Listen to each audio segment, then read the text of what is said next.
Hello? Welcome to my stream. Welcome to my impromptu decision to stream. Nothing's gonna explode, right? Well, I was in I was in OBS already and I kept thinking to myself, couldn't I just go live with what I'm doing right now?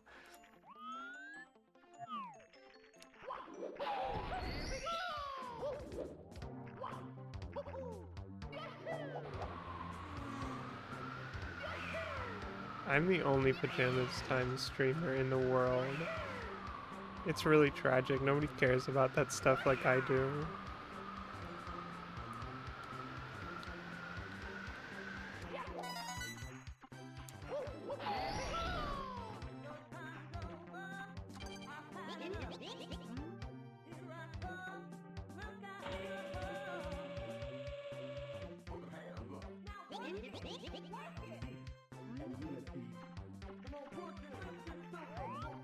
Everyone else is just raw cock snoozing. I didn't really know what you meant at all by that at first.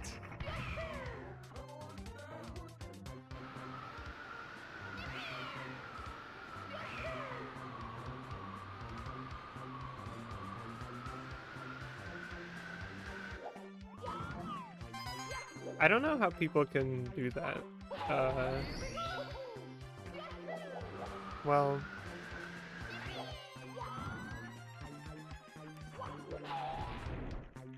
wait, let me see what happens with this. Oh, wow. Just a little peek.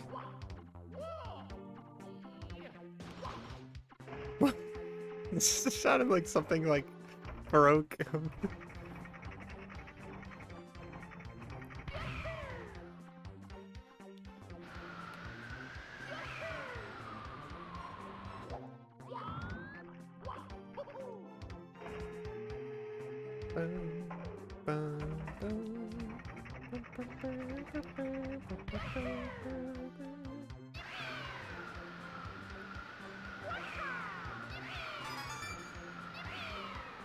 I feel like this is one of the harder stages in Mario 64. That's what before I went live, I kept thinking about that, about how I don't think I ever feel confident when I come into this place. It's so weird.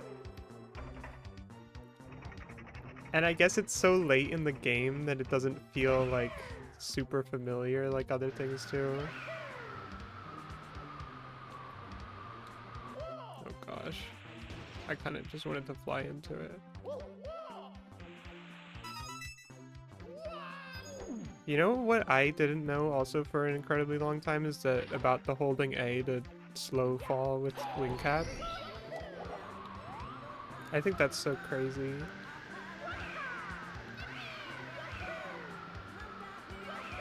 I almost ground-pounded. I mean, it might have been fine, but I delayed it. I thought.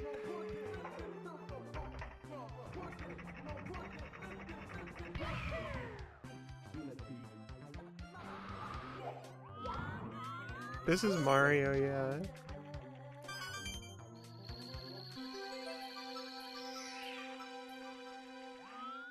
This is... It's in... Do you know where TikTok clock is, Mage? The clock?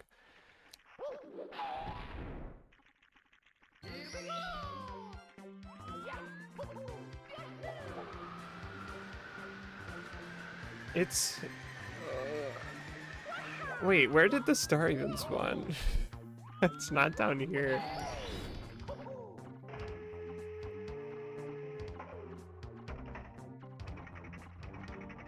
I wasn't even paying attention.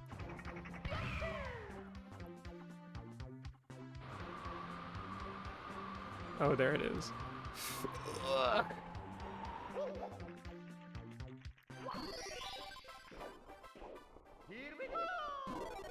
Wait, why am I still getting that message?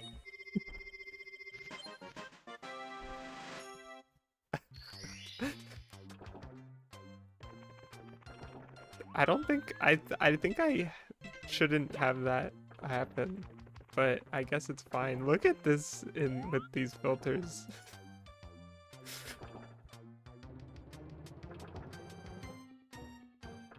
It's actually crazy that it does that. Yes, all of the sounds are Wario style. Let me... Oh wait, this is not correct. And I also became Wario. This is Wario.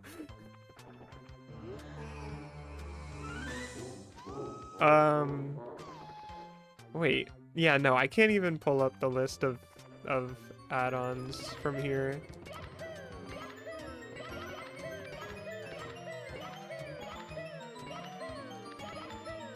I've never been very good at this.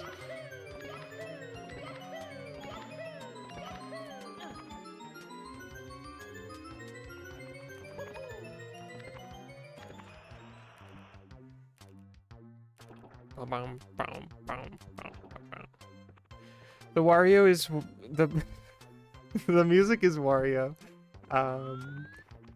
The I was supposed to, maybe the music mod is what says you got a star in like a funny font and stuff. I thought that was something else. I tried out a Wario Land 4 themed like escape sequence mod where you grab a star and you have to like get out. And I even started modifying that mod myself, like just getting into the guts of it and doing things to it myself to make it better. Because it was bothering me. But it turns out that the problem was, even after I went through all of that effort, I realized that having that as a mod doesn't like improve this game even a little bit. There might be like 1 or 2 stars or something that could be more fun with it. But it's just not interesting or fun to do it because of the way the stages are laid out. It's not like you're ever going to have a hard time getting back to the beginning most of the time. I feel like the only places where it would be kind of interesting, maybe possibly, would be like Bowser's stages. And I remember somebody like commented on the mod page, oh, what if you got the big star at the end of the game and then you had to like get out of the entire castle or something? And I was like, that could, well, I don't know if even that would be that fun because it's not like the castle is that hard to get through. Anyway, the point is there was only so much that I could make the game like Wario. Oh, I disabled like real Wario too, so I can't even show you what I was. There's like a Wario Land themed gameplay style type of thing.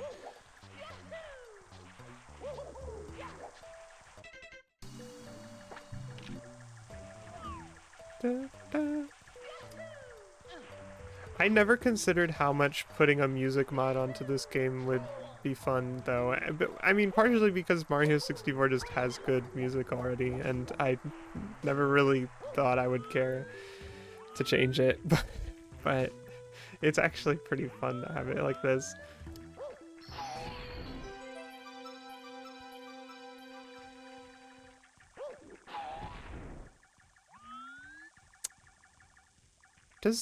I don't think Mario 64 always just loses music when something interrupts it. That happened when the wing cap, when the star, whenever, actually I think it's just been anytime a star has happened.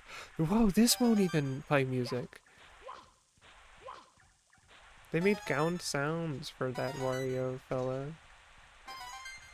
Yeah, I think the music mod is definitely a little bit broken because it just stops, I guess. It's kind of haunting. I was kind of curious what the shell song would be, although maybe it's just the same as the wing cap. Somehow I forget if that's true or not.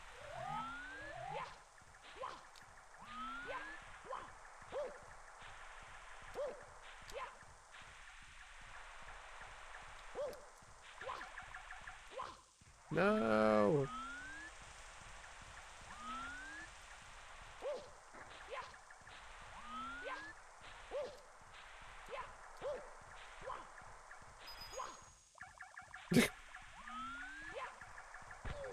Okay.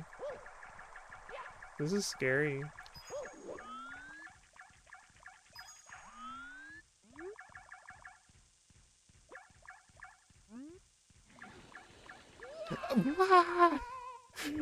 Wait, this is actually good because I wanted to see this. I forgot that I wanted to see this on purpose at one point.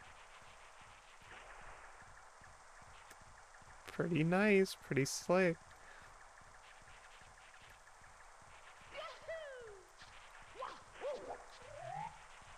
Although it definitely looks silly with the rest of the, like, the big cape thing. When the hat isn't on.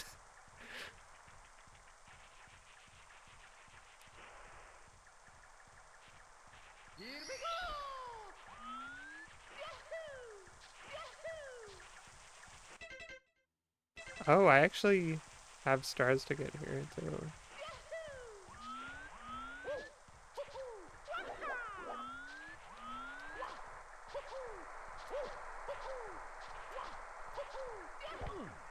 Ah! Ah! No!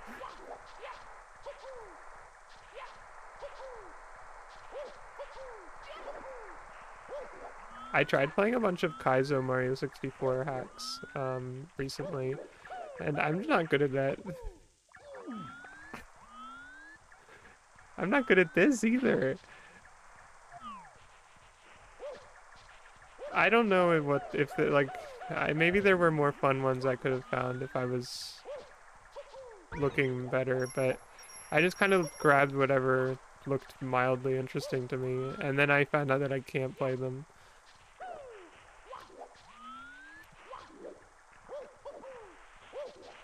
I gave it a good, honest try, I guess.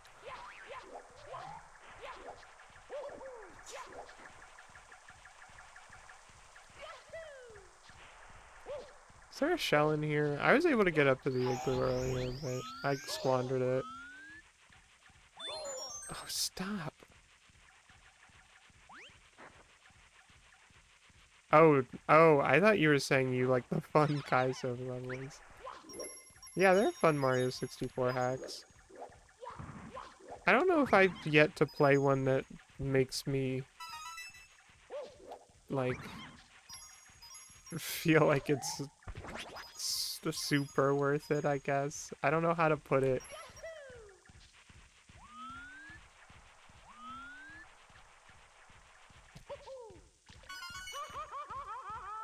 Okay. Can I don't think I can get this other one without dying. At least, I mean, somebody could, but I can't.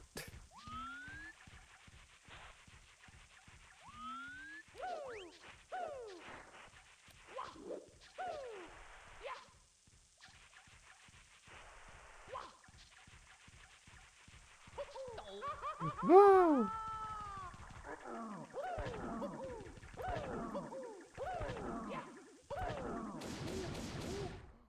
I kind of just want my music back. But I also don't want to purposefully lose.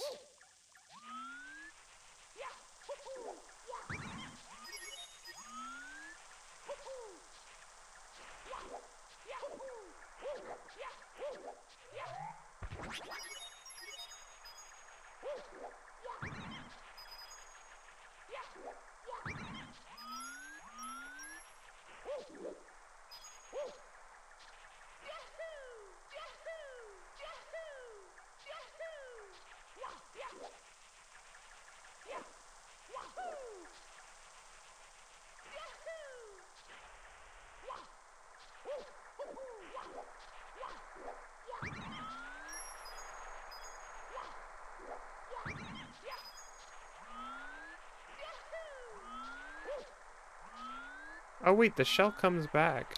I thought it did, maybe, but I wasn't sure if that was like... Uh-oh, never mind. I'm gonna freeze to death now.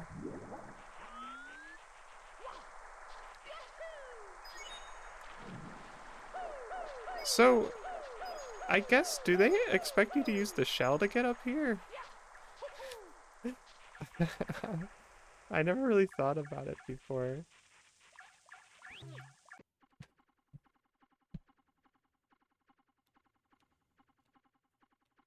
Okay, so the music isn't even gonna restart after zoning, I guess.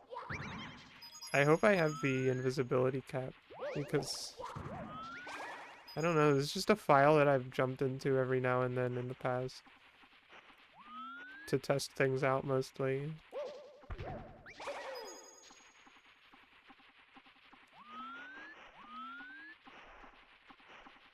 This is another, like, kind of crazy area to me. Obviously, I've played through all of Mario 64 a bunch of times, so it's not like it's, like...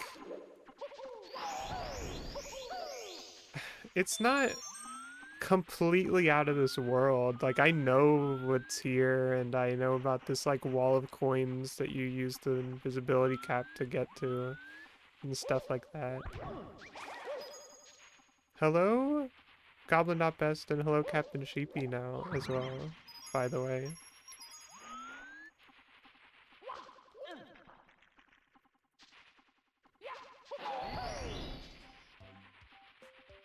It's back!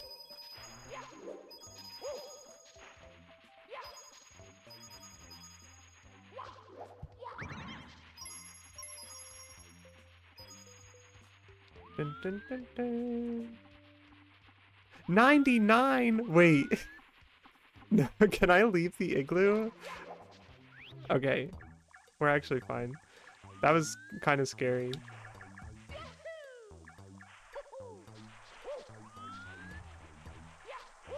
That's right.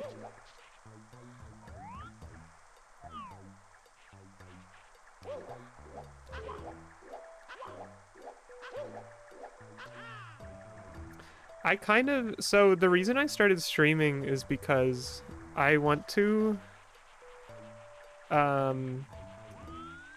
want to be able to show this off, but I also kind of hate having to, like, record footage of something that I made. Like, when I do model stuff, I always feel super lazy about it. And so I pulled it up on OBS just to, like, be like, you know what, I'm just gonna, like, record myself playing the game in OBS and see how I feel about it. And then I just decided to go live instead. This is a famous hat for this thing as of, like, a couple months ago.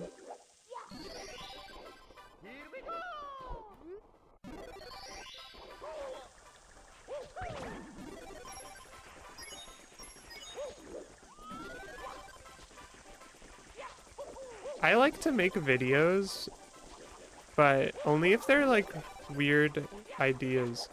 Okay, this this music thing is annoying. This is gonna happen forever now. I need to go back inside of the igloo.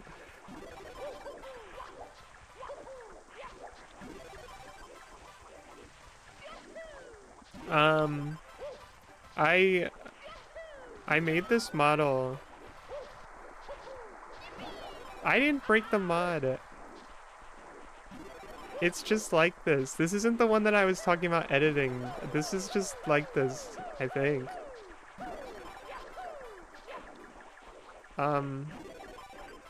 There's so many things.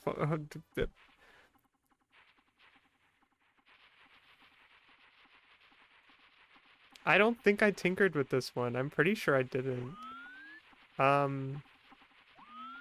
I made this model like a little while ago. Was it like a week or two ago? It might have even been longer. It wasn't like that long ago though. But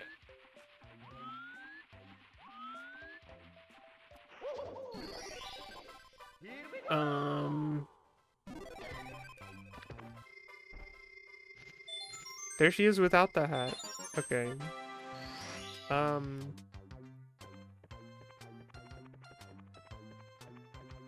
But I didn't like finish it and make it actually putable into this game until today. This always happens on my weekends. I think I'm gonna do some stuff for my own time, but then I'm just gonna relax. Maybe play some games or do something. Lounge, maybe. Can I turn toads into something cool? I guess I could, but I don't know how to do anything except for change character models in this game. Do you have a star for me, or did I already get that? Also, hello, Swell Time G-Pool.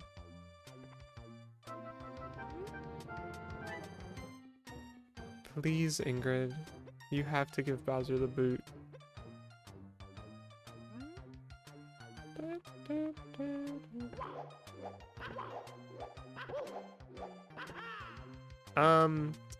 I've made other character mods, though.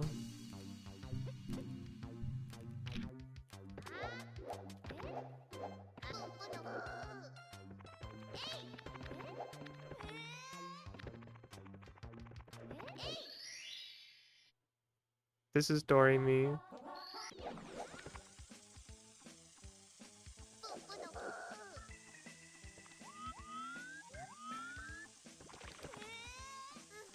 These were my more popular ones. No, it can't become the witch because I'm so lazy. There's so much. I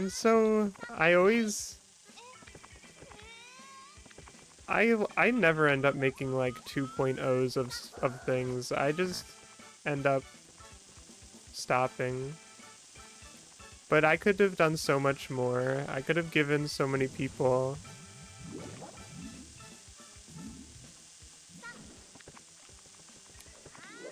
what they want. And these, they can be so much more moddable. There can be custom movesets for characters and custom animations.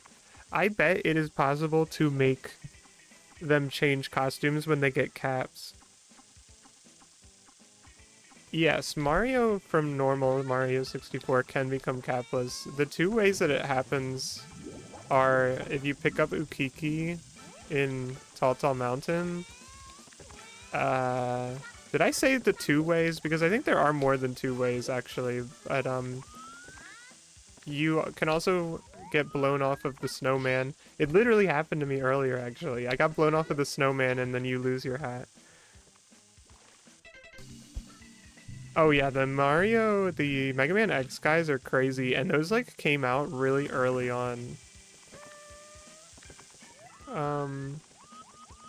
When I first made the Hazuki model here that I was so, like, I spent so much longer on this one than any of the other two. And I was also so much less satisfied with the end result, and I just kept nitpicking details and going crazy, and even at the very end, I wasn't happy with it. But now when I look at it, I'm like, I don't know what was wrong, what I was having issues with, because it looks great.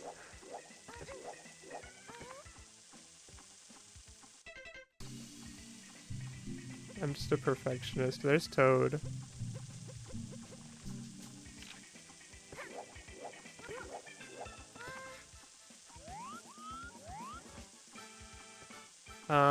I also really like Aiko. Actually, I think at this point, I'm the least satisfied with Doremi. But I don't even think she's that bad. There are just little things I could do to make it better. This one never came out because she's broken. I made 3 more models. The other 3 characters. There's no voice on this one, and also her body is messed up. I did make purple, I made yellow, and I made pop. Pop full male. No.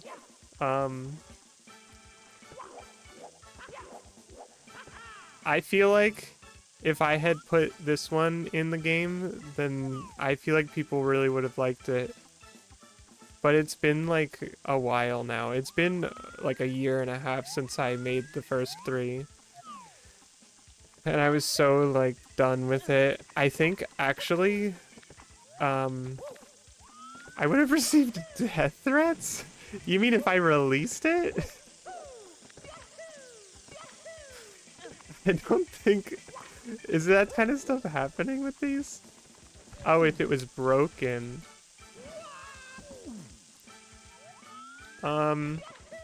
Everyone who said anything about my Ojamajo Doremi mod stuff was very nice. And a lot of them did actually say they hoped I would do ones of the other 3.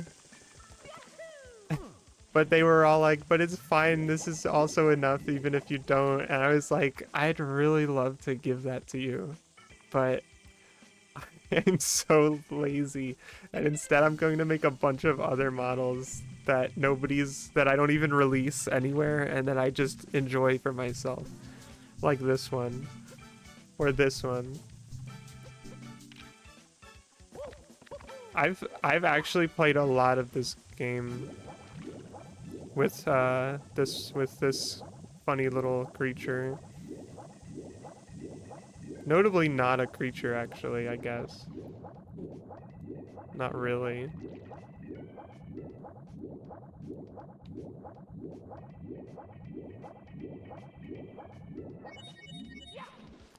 This one has existed for a while, and I've actually made multiple versions. This was the first version. You can see the tune-ups. There used to be a wire in the back, but I thought it was kind of not worth it, even though it was a funny detail. I feel like it doesn't, like, it looks weird.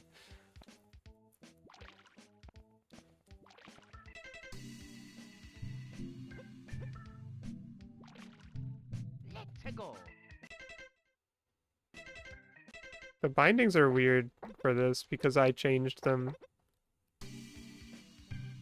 Well, I destroyed the wire. Look at, I hemmed all of her clothes and I removed some of them. Just made it neater overall. Oh yeah, and I made the eggs better too. I just noticed that. I forgot. All little differences. And then I just did one without the glasses for fun. It's kind of scary though to me.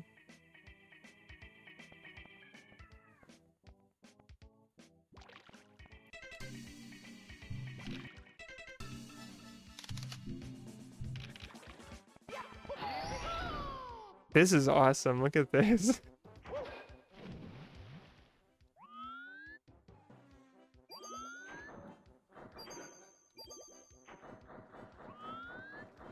This is quite good.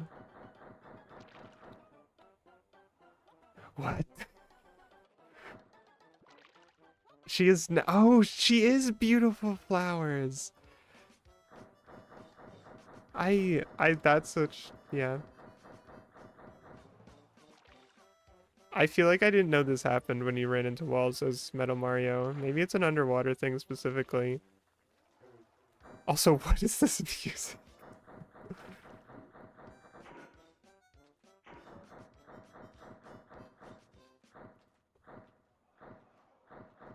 It might not be normal, I don't know. There shouldn't be anything changing mechanics, though, for the game.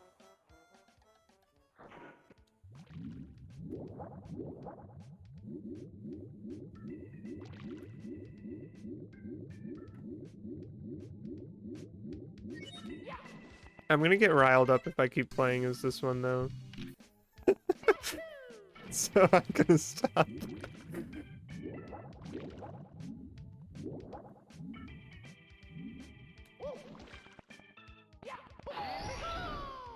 Oh, look at well, obviously I haven't even seen this one yet as beautiful flowers. Because I'm testing it out for the first time. I should really, you know, talking about it on stream, I should really just lock in and finish the other Ojamajo models. Because I could do it. I could probably do it way easier now, and also they already exist. And I would probably consider, I don't know. Well, see, the thing that makes it kind of upsetting for me is getting the voice clips. I hate it. I hated it so much.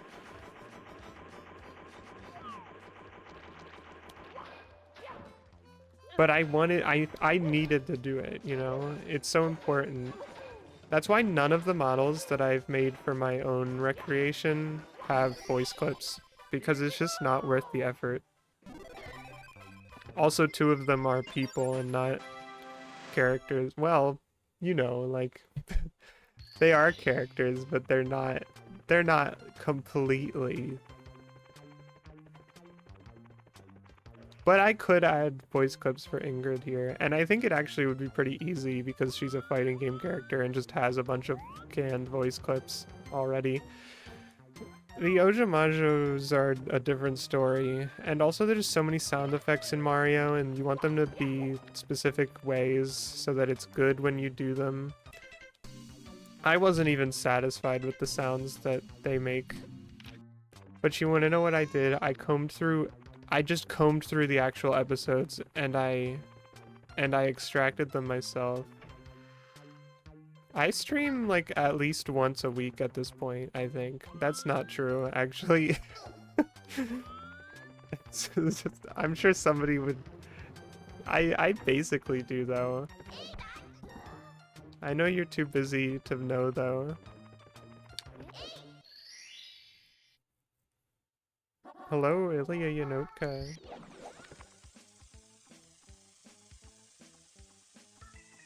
You're at work? Do you want to see? I can do all these crazy stuff with my face now. Because I finally decided to lock in and not be lazy about my stream setup.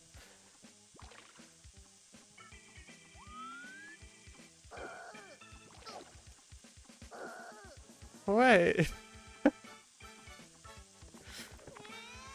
What do you mean? I just like to show the things that I've created.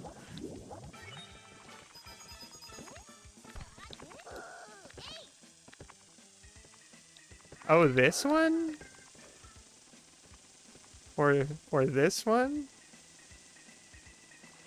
I don't know about this one.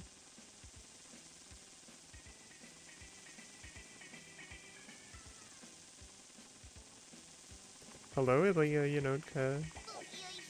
How are you? You did just say you're at work, so I guess it's probably not that great. I think it comes up more often on stream than any of the other ones that I have, but it's also like I kind of substitute emotions that this face is not with it just because I don't have other ones. The mystery is of wet or dry, and where does the solution lie? The city welcomes visitors with the depth they bring as they enter. That's crazy. I don't remember that sign at all. I love Wet Dry World. Wet Dry World is one of the coolest places ever.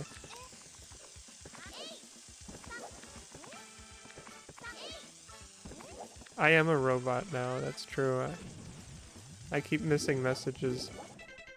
Hey, look at this, Ilya. I mean, you've definitely seen this before. There's no way you haven't, because I can't help myself. If I'm showing some things to anybody at all, Ilya's probably one of the first people that's gonna see what I've been up to privately.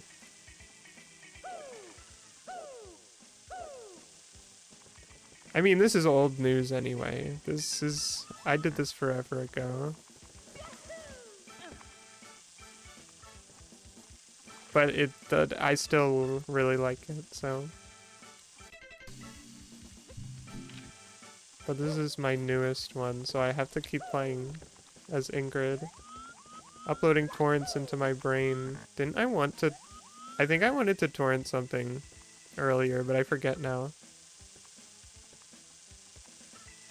A Karamari. Ah! This is Ingrid from Street Fighter. But she does have a Katamari head, and I think there's like a billion fan arts of her as a Katamari character at this point. People were really loving it.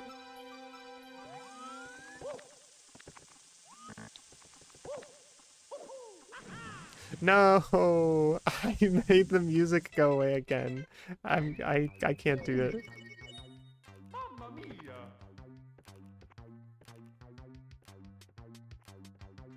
I wish you could come onto my stream, Ilya, but you're at work.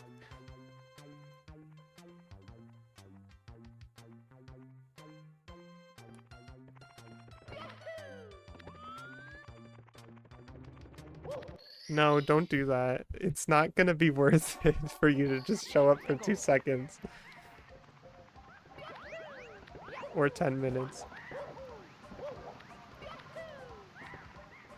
It will just have to happen another time. But I miss having people appear on my stream randomly.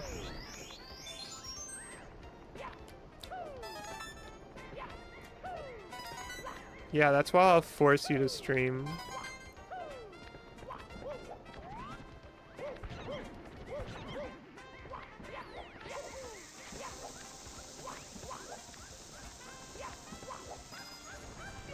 You're just doxing Orlando on stream. Oh wait. This is what I was talking about. Ukiki. I'm gonna get burned. Whoa, wait, her face.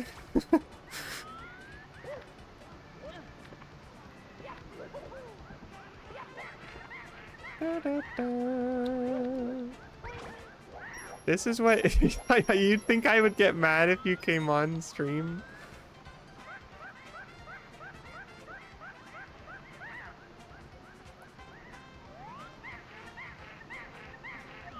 See, I kind of feel like because of how nicely the Hatless came out, I feel like I may as well just make a like classic Ingrid costume, because the one that she is that invisible wall.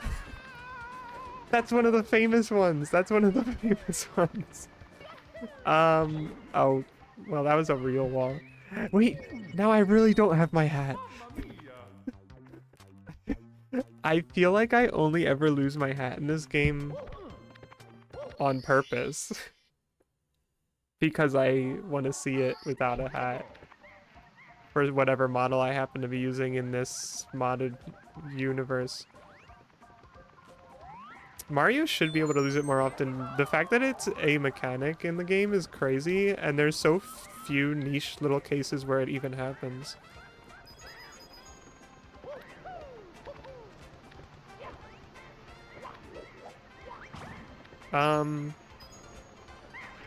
I remember as a kid, I actually thought it was crazy that you could lose your hat in Mario 64.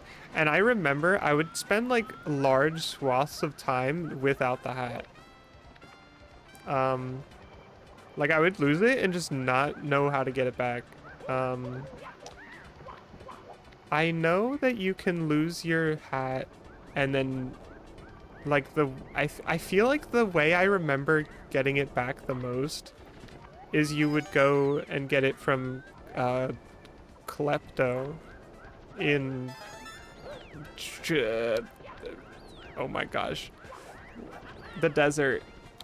I remembered Klepto's name, but now I don't remember the desert's name, even though I should. I feel like I'm forgetting something so important. Would try it has the classic funny style Mario 64 name. Oh no. And it has the awesome song that I won't be able to hear in this because I changed the music.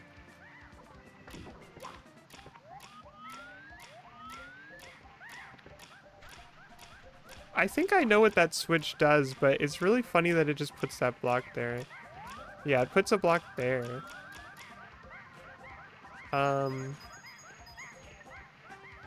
Shifting Sandland. I got it. I just needed to relax. I needed to feel okay and safe. I don't remember what condition causes Klepto to get the hat. Except maybe it might be that if it gets blown off of your head or lost in any situation, maybe it just always goes to Klepto. I mean, the monkey's still wearing the hat, but also doesn't a snowman wear the hat? Or is that maybe that's a DS thing? I don't know.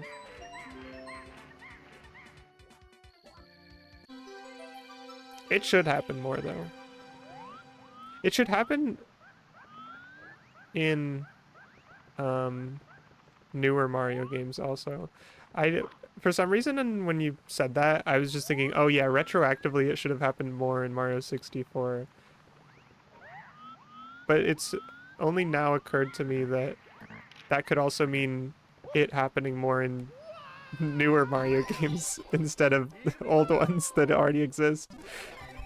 Klepto is the vulture, yeah.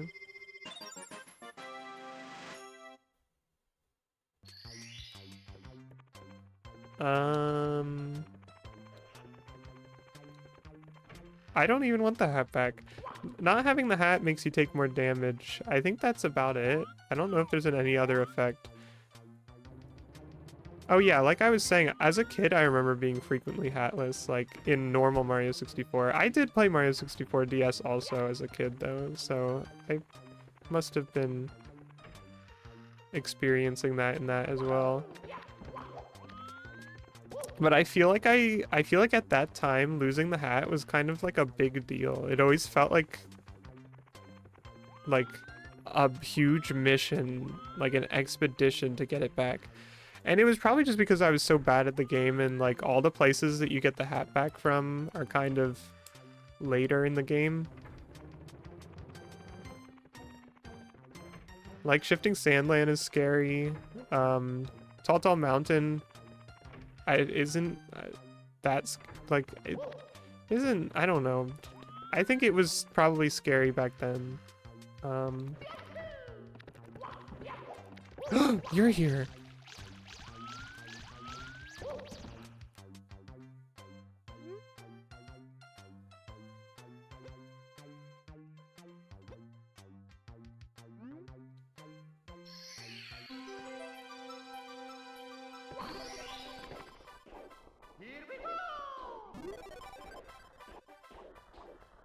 Ingrid gains more courage from the power of the castle.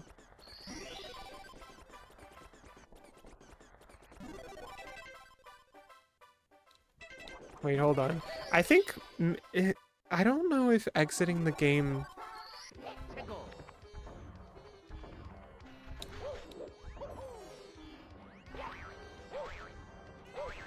This was a mistake. I'm gonna die. Goodbye, Ingrid.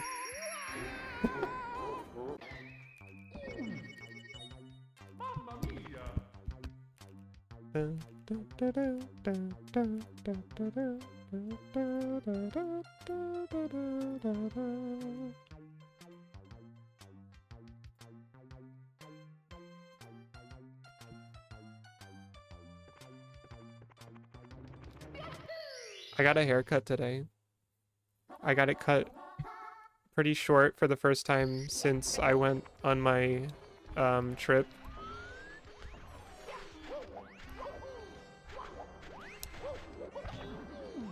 In fact, Mage, if I saw you right now, it would just be like nothing ever changed. But it's the first time I've gotten a haircut since then. So it was long for a while.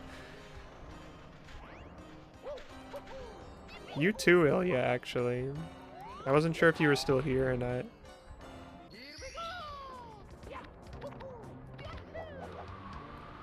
Okay, well, yes, I guess I say that, but you need to understand that my hair is usually, like, much longer. Like, it goes a bit below my shoulders.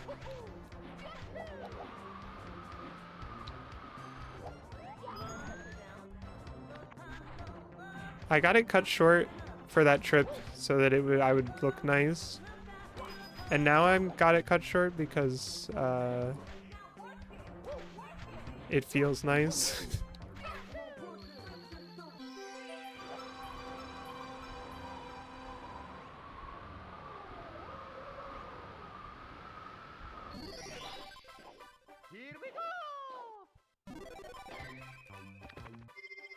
Bum bum bum. There's no boss. Yahoo! Yahoo! I see. That's the one face that I'm missing the most. Is a Yahoo! Is something where I can do that, because that's like probably one of my more important emotions.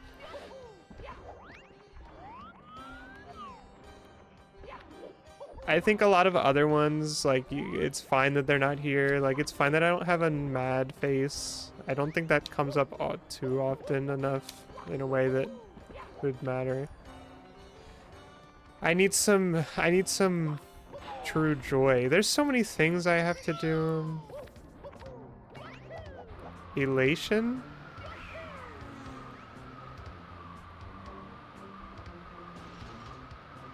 Oh, robotics P.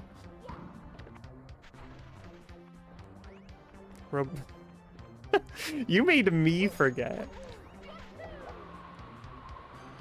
Okay, I just wanted to see if Klepto got the hat.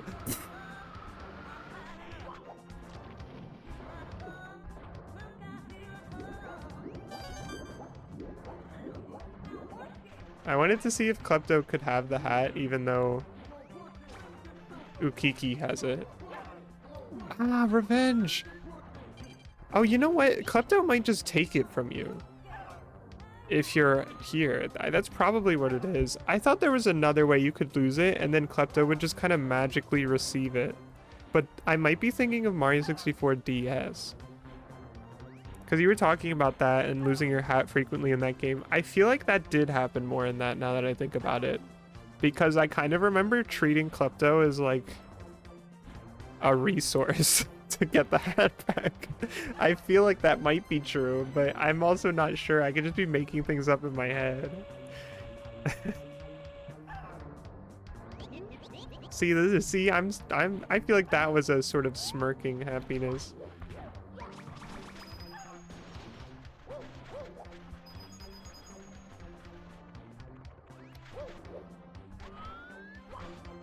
I used to see Tristy Alacria doing that stuff with changing expressions.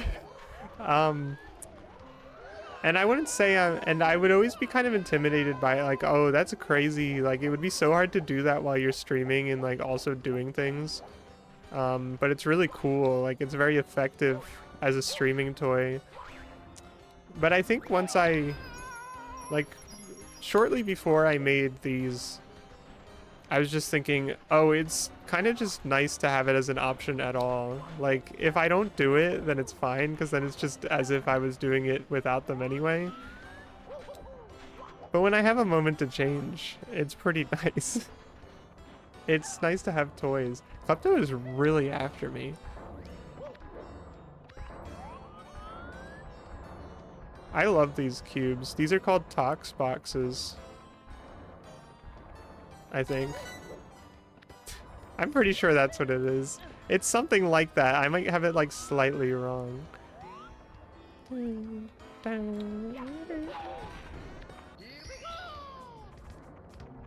Hello, Doro 3. What is this thing gonna be, Mage? I know it. I see that it's Gundam. What? Who is this?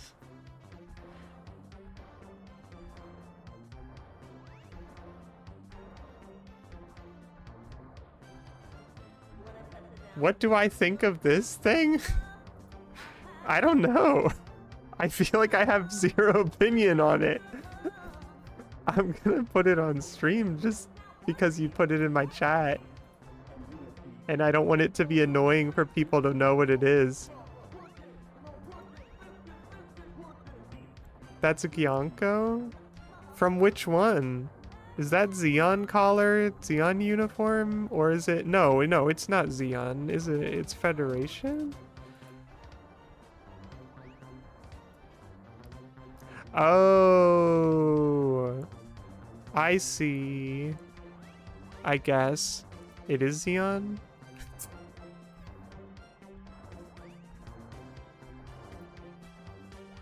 Okay.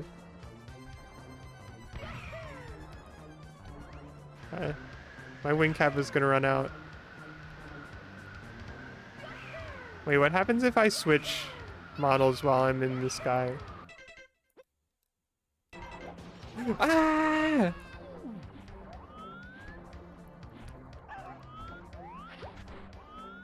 That looked kind of awesome. Ah!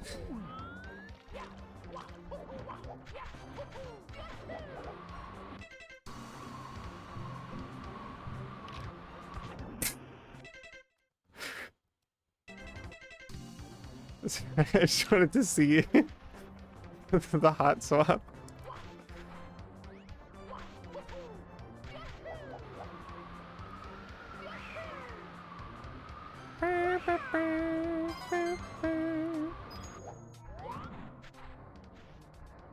My hat. I really trusted in that fly guy in a special kind of way.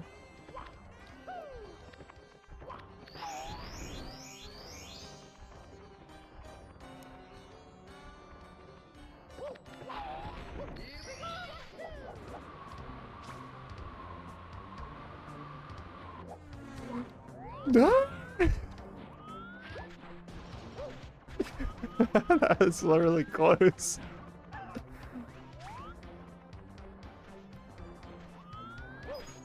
Doro, have you been here for my new toy that I am on stream? I can't remember. I feel like I've barely streamed with this.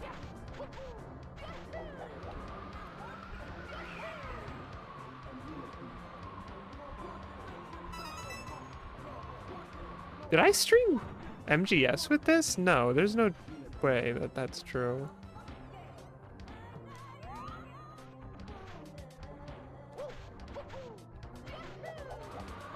I don't think so. I mean these, like, faces, not being a robot.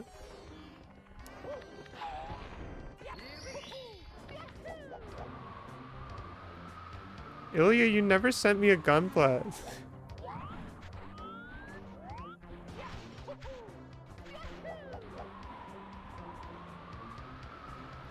Maybe it was in that mail of things that you were gonna send me and then didn't.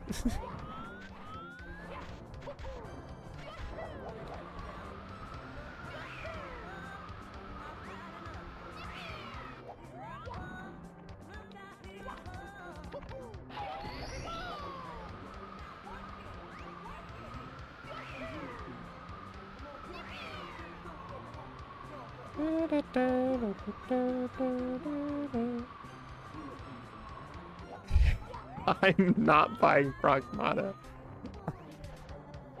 I really don't care about it, unfortunately.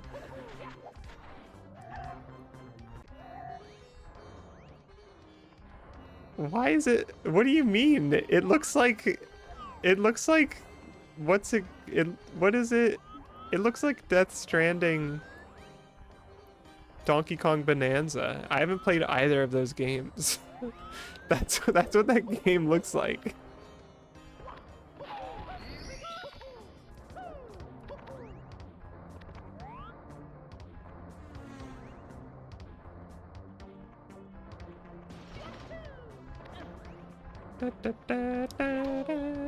Ow! I think I could begin to fathom why you are saying it's my thing, but it's not that easy.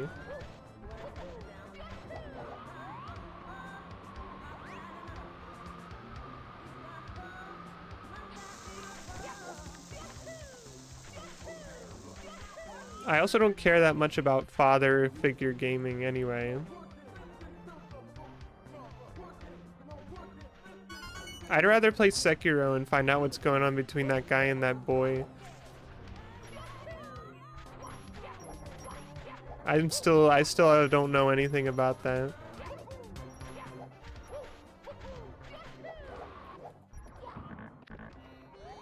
You like the gaming? I was actually very curious about that because to me, Pragmata looked like the kind of game that I would never even think about playing. Like, it just looks like AAA gaming to me in a way that I don't mean positively. So it was actually kind of surprising to me that it was a Capcom game and like seeing them make art of it, and like the art was making me like almost feel like I could care. But then I would see the real game again and think, well, I don't actually care.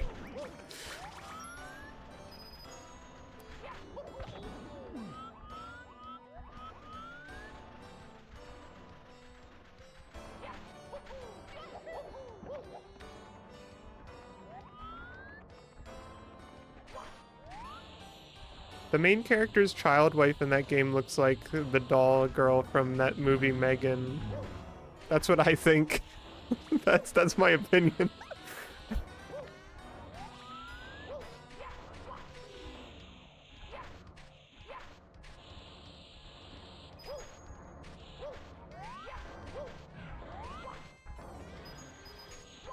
Which is to say she scares me.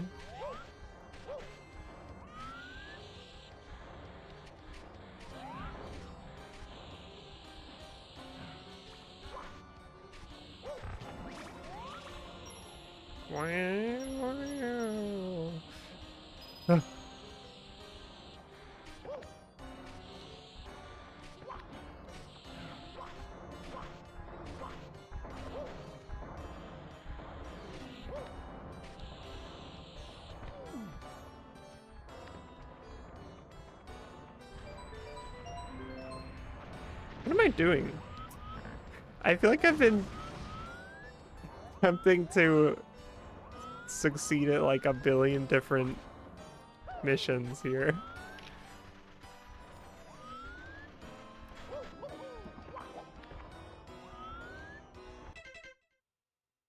I have 7 red coins too.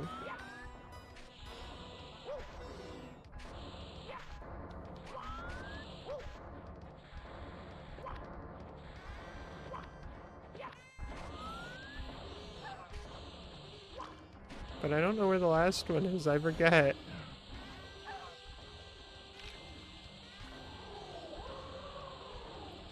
That was scary.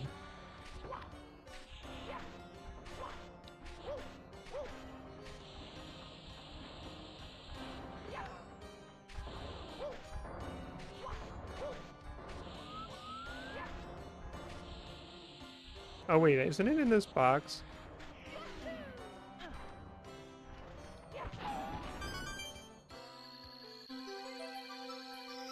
I have 64 stars. Here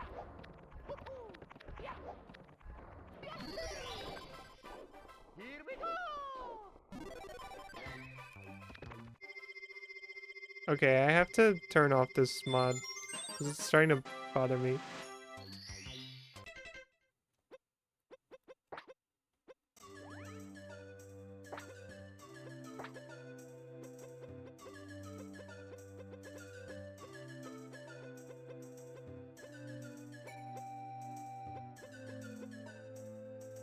Generate now!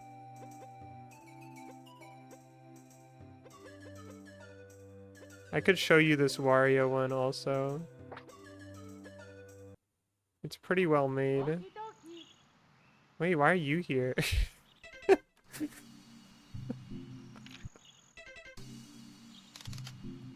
go.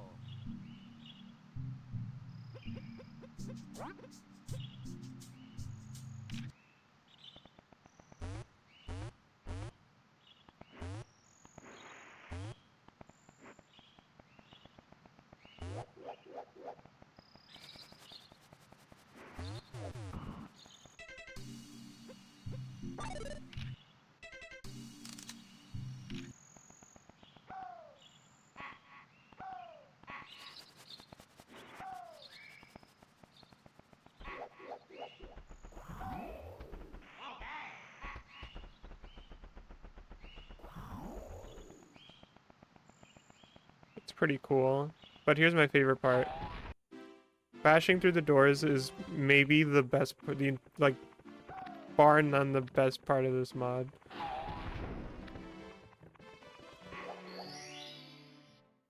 But I actually think it's only moderately fun to play with this mod in the stages. And the swimming is a bit annoying because the camera will just go beneath him.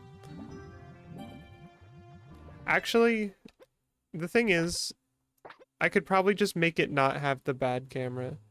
What is ROM hack camera? That's new.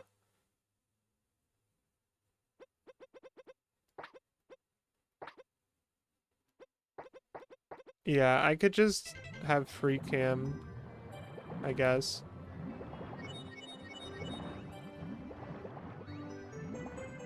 I didn't really think about that until just now. But I did a bunch of water stage stuff with this mod, not doing that.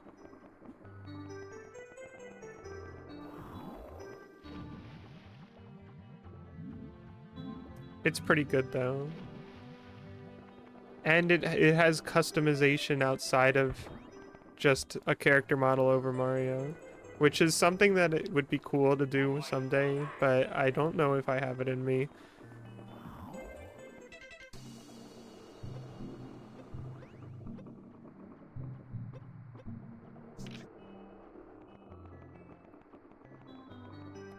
I need to go back to the other camera though.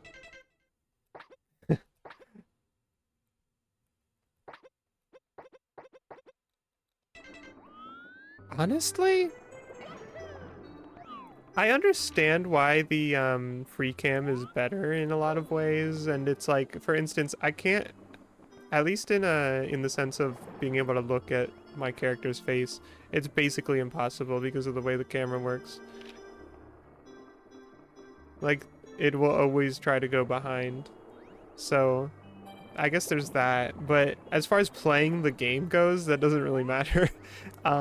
And I think it's so much nicer to just flick the stick a bunch and it kind of pans on its own.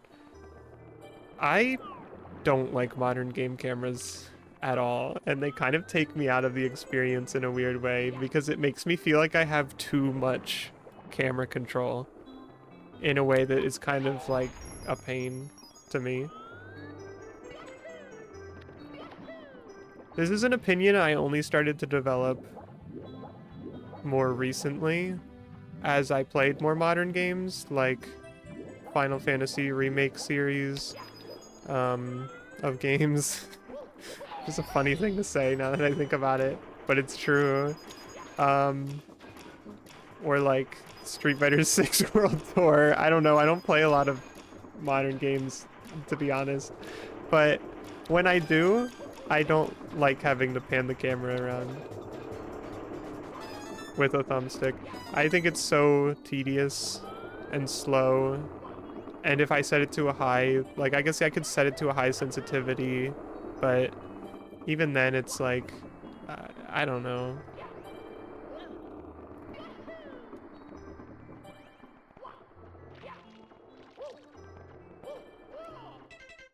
Maybe I just have weird opinions.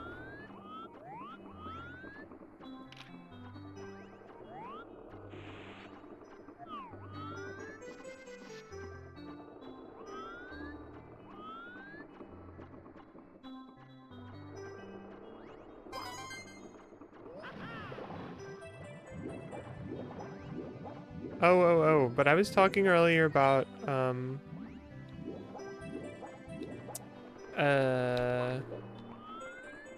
voice clips in this, modding voice clips into this game.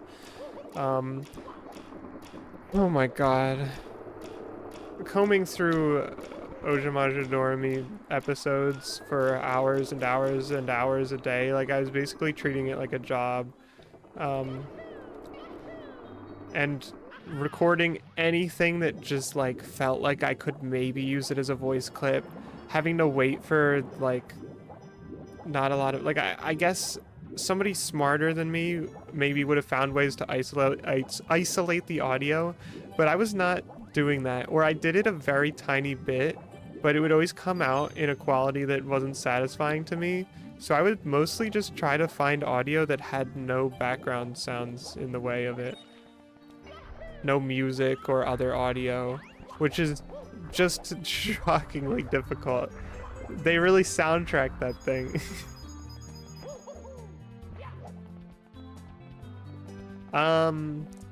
Well, Ojamajo Doremi didn't really like have games in that way. Oh, because I played as Wario, or because I even have the mod active at all, these chests are here. I think, yeah. If I turned into Wario right now, then it would appear physically.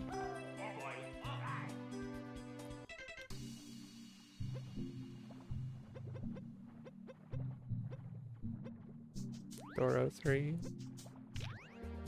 Um, one of the best leads I got was actually Mugen. I don't actually know how you say that out loud, now that I think about it. The big giant, like, fighting game modding thing. Mugen? The point is, I found a bunch of those and was trying to get the sound clips from them and had to, like, download a bunch of tools and stuff to even extract the stuff, like the files. But those just weren't even what I wanted either. I think it's possible that some of the voice clips I used were from Mugen, but I feel like I used a negligible amount, if any at all. I pretty much entirely had to get them from proper sources. The other place that I did, sort of towards the end of my search, use a lot was audio dramas, audio CDs, drama CDs. And I was just listening to, like, all of the Ojimaju Doremi drama CDs, even though I had no idea what they were saying. I was just desperate for the voice clips. I don't even remember if I was, like, able to glean anything that was happening in those or not. I feel like maybe a little bit, but I kind of don't know. Ah! Unagi.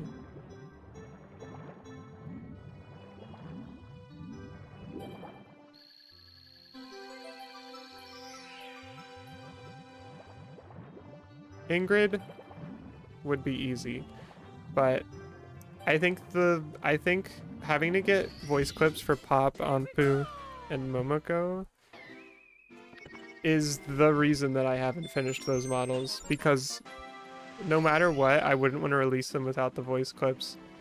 But then if I finish the models, then I still have to do that and torture myself. I just don't want to do it.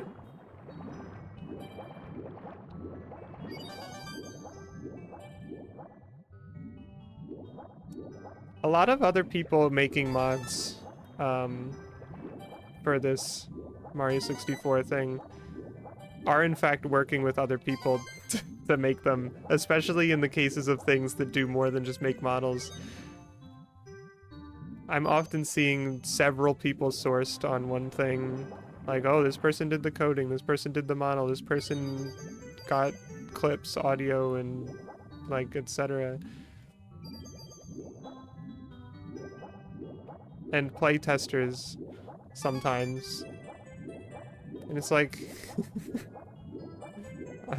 I just keep trying to do all this stuff myself. It would be so nice if I could get somebody to get all the voice clips for me, but then the problem becomes that I have such a high standard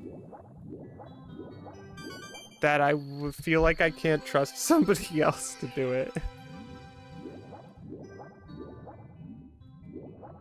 Like, I don't want to just throw in any old voice clips. I want to find the voice clip that really embodies Pop Harukaze doing a long jump in Mario 64.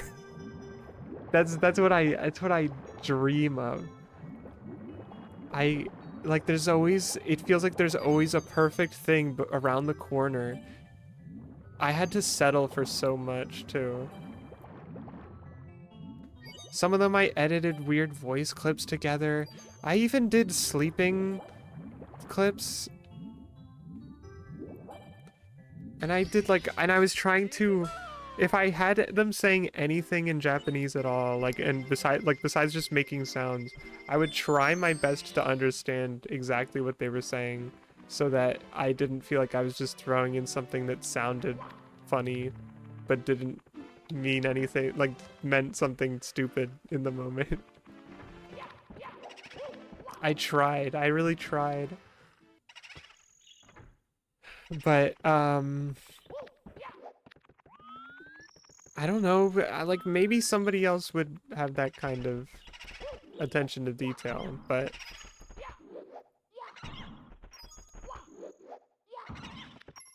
I guess it would be better for it to exist at all than for me to be so precious about it, right? That's the unfortunate truth of it. The perfectionist killer type of belief.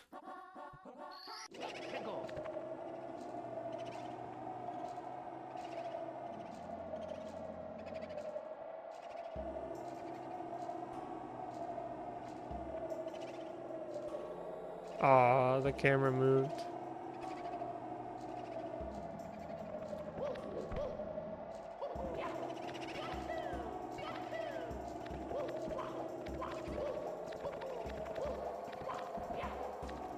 I did kind of have a moment of laziness with Ingrid's picture there, because I kind of tried my best to give them all a like 3D model head situation here. Doremi, Hazuki, and Aiko are all fairly heavily edited and way low resolution pictures of figures of them. That was how I got away with making them look kind of 3D. Because I feel like the Mario ones kind of do look like very low res renders. And I think with Mikey and Doro, I might have just like, well, I don't know. I don't know what I did with Doro actually. I feel like I did something weird with Doro. And like kind of just like freeballed it.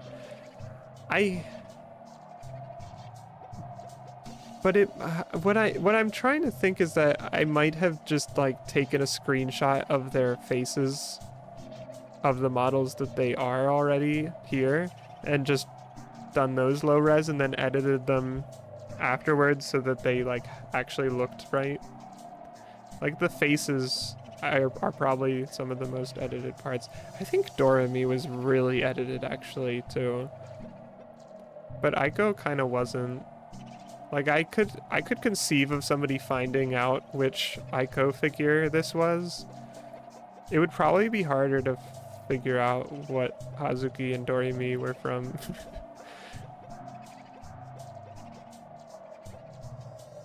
But Ingrid, I just took a sprite of her, and I did have to actually make it like kind of my own sprite because I made it so much smaller. Like it's basically a new sprite at this point, but I still did take an existing sprite and then just shrink it and see what I got.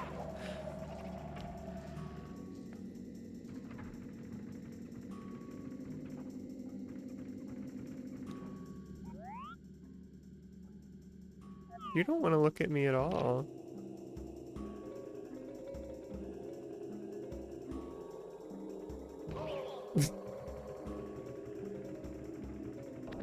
Ah!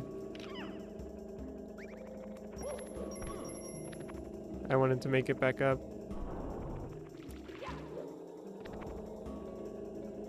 Ilya Yanotka, Ilya. No boss. There's no bosses. You can do whatever you want. You can party.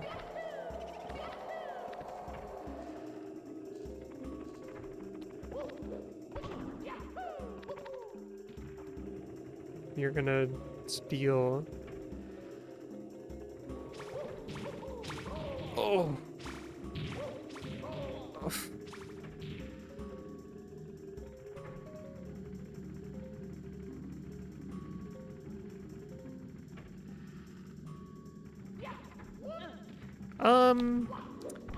Is that how you're supposed to do this? Is that wall jump what you're supposed to do here? I feel like I might have thought about this in the past too. But Is there not another way to get up here? Because this feels like... I feel like wall kicks are so rarely required in Mario 64, like the actual Mario 64. Wall kicks will work as maybe one of the only things that feels like... Well, no, there's watch for rolling rocks also that requires wall kicks, technically. Or at least seems to require wall kicks. I don't know, I guess this can be wall kick required, but it's such a... Doing this wall kick feels difficult. Well, not like difficult, but it feels like something that they wouldn't require you to do in Mario 64. Because it's an angled off of the wall kick. It's not like I'm just going like boom, boom. Okay, well that does work. but that also requires like that was a ledge grab wall kick. You need to like flick the stick and preserve momentum and everything. Or get like a crazy big jump. I don't know, it just doesn't feel like something that they would make you do, right? But how else would you get up there? There's no like switch or anything like that, so I guess it has to be. Also, hello lesbian Donkey Kong. I just got that for fun, but as I left the door, I did realize that I do need this up here. Isn't there a block up here though? No, there isn't. That's crazy. Oh, it's in here. That makes sense. What is that?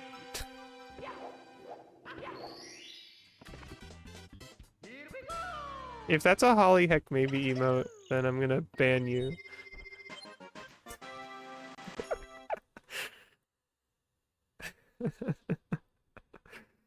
Oh no. Well, this doesn't really bode well for you, lesbian Donkey Kong.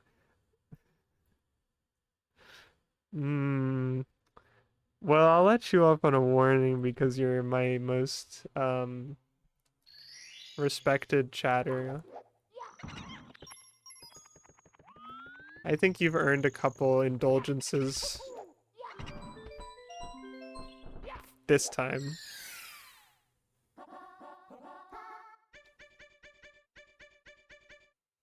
If I said time you out, I probably would have done it, but I said ban. And I knew, like, I think there was like a brief moment right before where I did kind of realize that maybe it was Holly Heck Maybe emote. Mamma mia!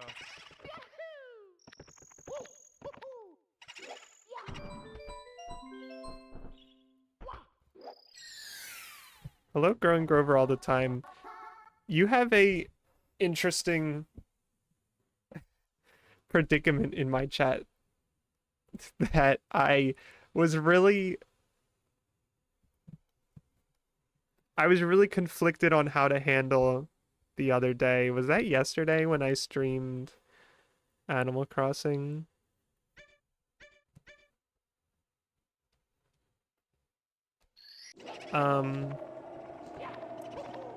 The first letter of your messages always gets cut off, is what I'm trying to get at. Because your name is such, I guess, like the perfect length to do that.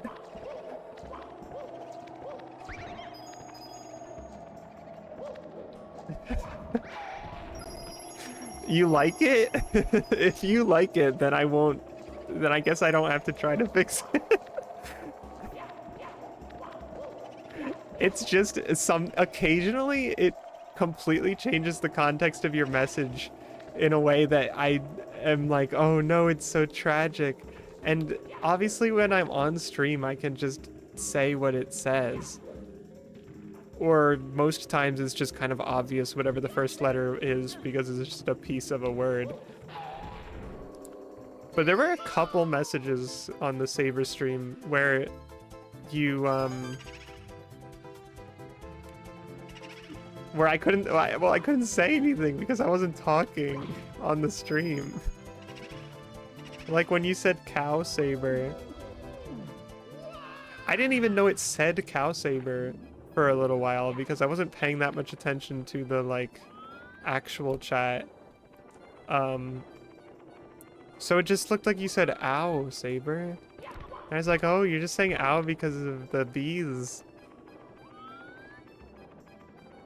But no, it was bovine.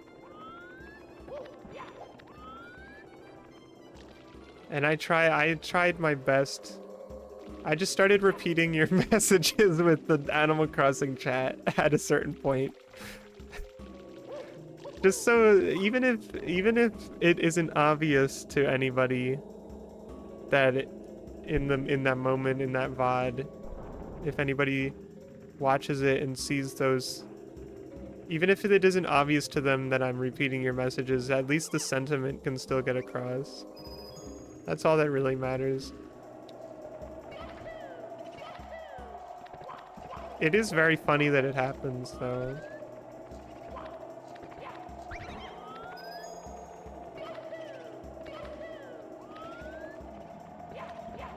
We need a little drama in my streams. I guess you wouldn't really call that drama. We need a little friction. Things can't always go perfectly. Wait, I needed to go up on the house. I mean the shed. Actually, no, I didn't. There's no coins up here. Also, I left the first mission because I was like, oh, the stairs aren't going to be here, and this jump is kind of annoying. But now the ghosts aren't here, which is maybe even worse. Because they all have 5 coins each.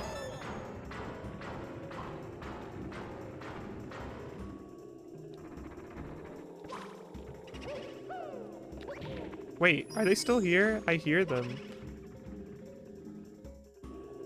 What? Was I just not paying attention? Are they always here? No matter what?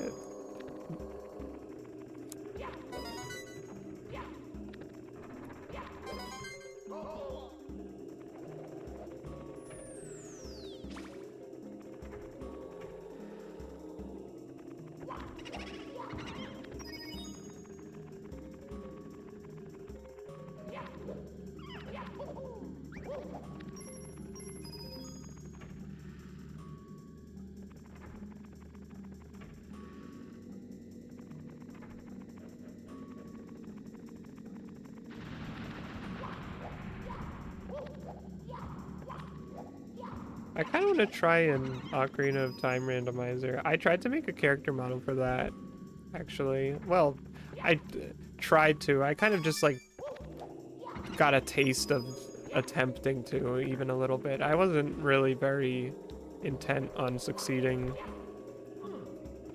I wasn't getting, like, a magical vision of it or anything. I was just like, oh, let me try this out to do something different.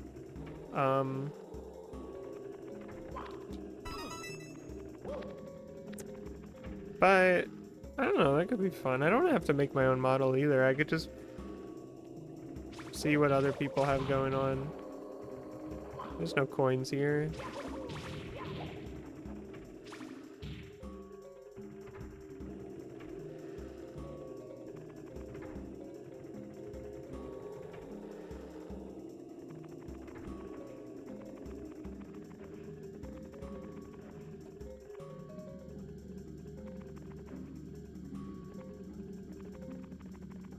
When is Mr. I gonna come back?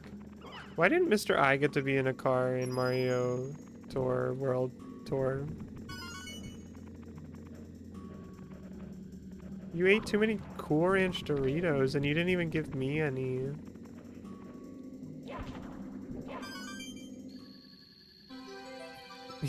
Yes, the eyeball's name is Mr. I, but it's Mr. I like the letter I. Like just the single letter. Oh yeah, I'm doing 100 coins.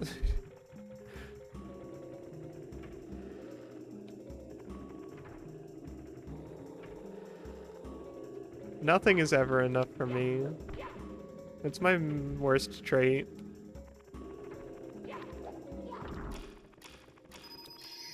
I'm always disappointed no matter what.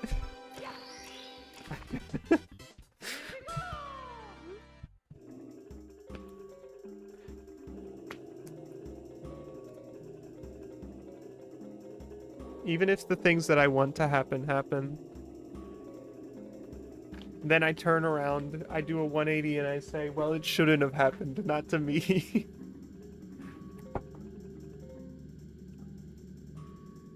Ingrid gains more power from the castle.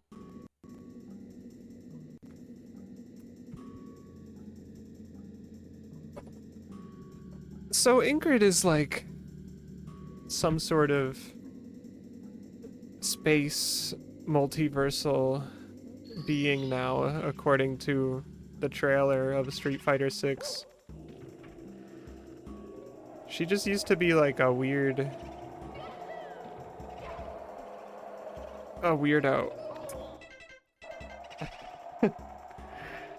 Yeah, well, I mean, that's what it seems like. She like opens a weird door and like shatters an entire universe or whatever.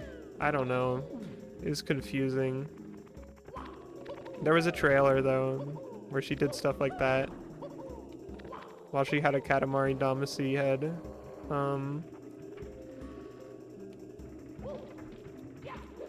I actually read a bunch about the game she was supposed to be in because she's not, her like home game is a game that never came out. And so she first showed up in crossovers. And I knew that, but I didn't really know about the game that got canceled, the Capcom game that got canceled. It was just gonna be a fighting game, I think. Capcom Fighting Evolution? I think it is.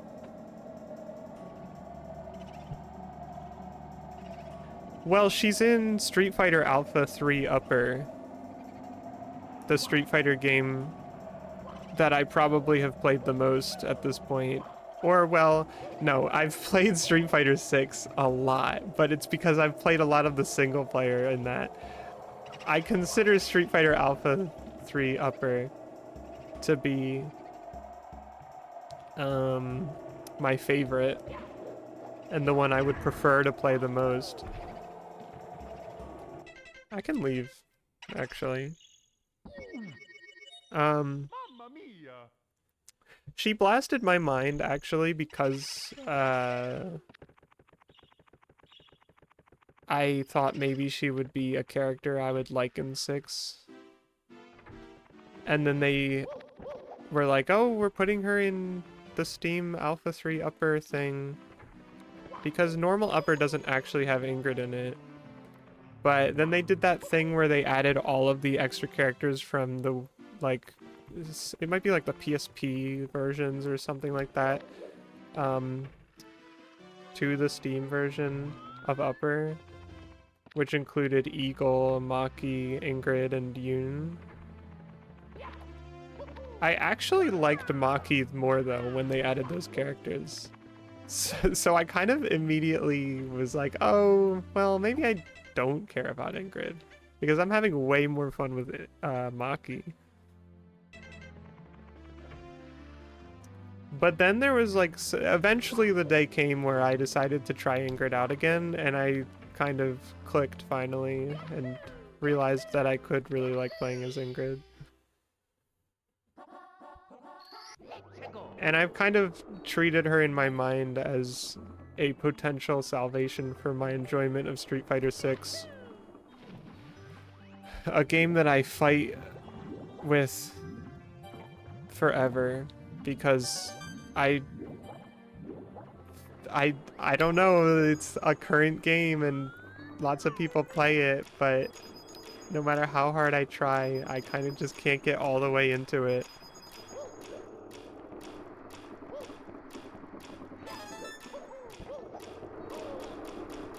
So we'll just see what happens when Ingrid is there. But I don't have like a ton of hope because I think it might just be fundamental things about that game that kind of push me away. I'm capable of having fun in it.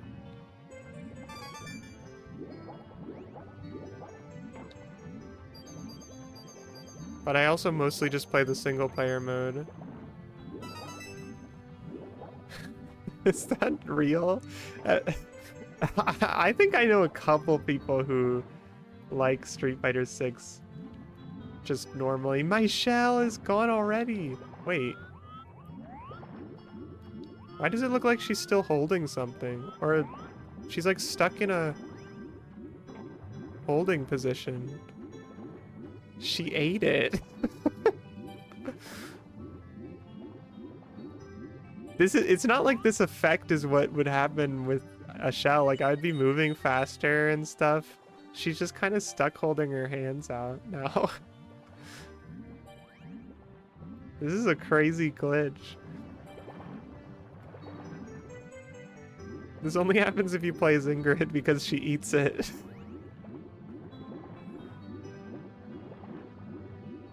Am I supposed to get the treasure chests in this version?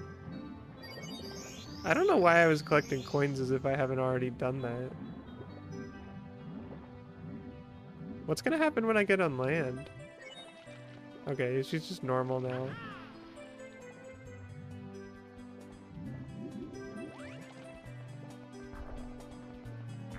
Bum bum bum bum bum bum. Mario 64 is so cool. I've had my I was really enjoying the music because, you know, this is the classic famous Mario 64 song. But then I just thought, like, I just had the name Luke Saward enter into my head like a gleaming message in the dark.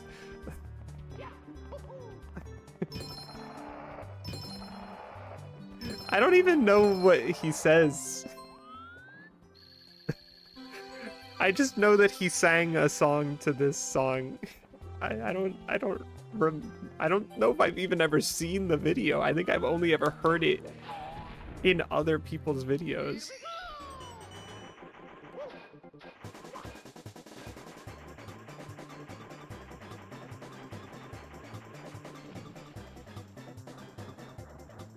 It's because I know everything. Except what I'm supposed to be doing right now.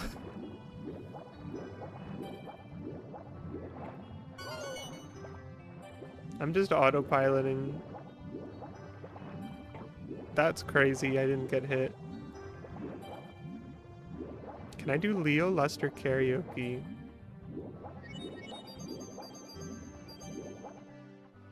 That's a very tempting request.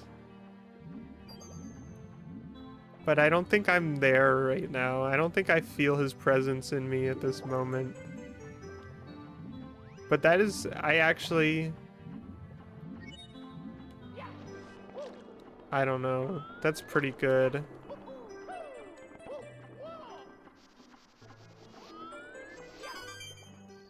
I feel like there aren't enough people here to enjoy Leo Luster.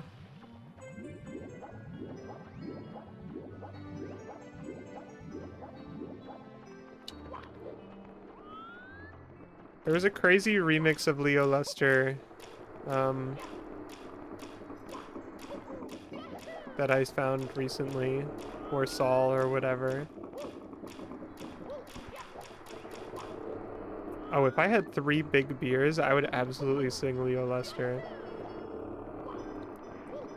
The biggest barrier between me and singing Leo Luster right now is that my window is open and I have like a sort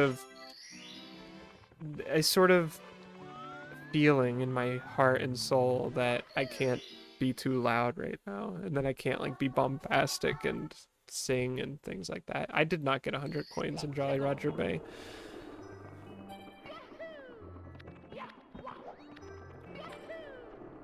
Mario 64 is pretty good.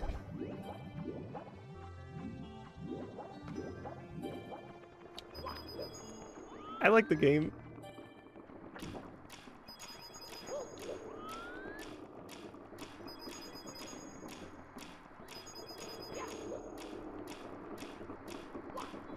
I hate to say it, but I think I explored too much of B3313 that subsequent streams over the past several months have been less fun than they have been in the past because I'm just finding less and less things.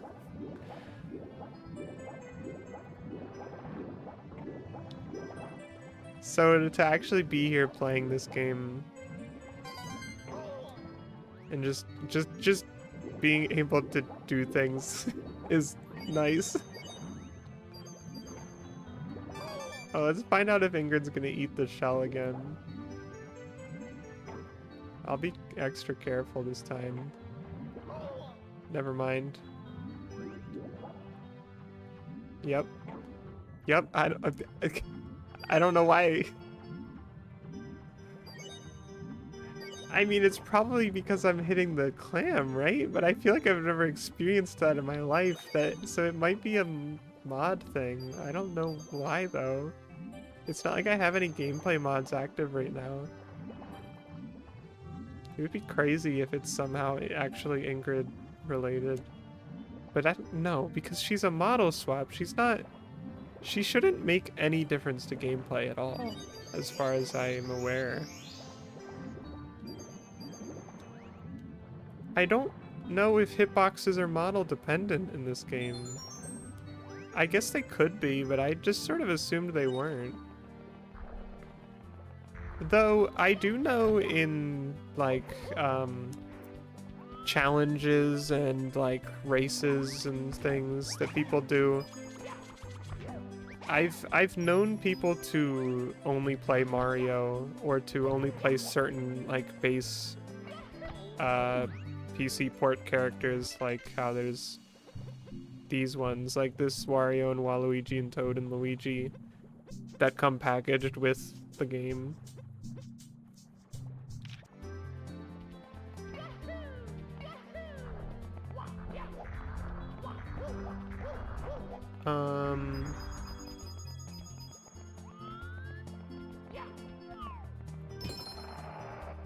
But it's like I wasn't sure if it was just kind of a sort of assumption people made about the models,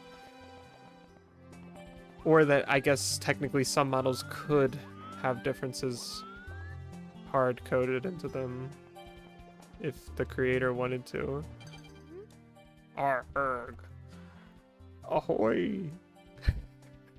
This is why I can't sing Leo Lester, because I can't even read this pirate message without getting embarrassed. Ahoy, matey, I have sunken treasure, here I do, but to pluck the plunder, you must open the treasure chests in the right order. What order is that, you say? I'll never tell. The captain. The captain.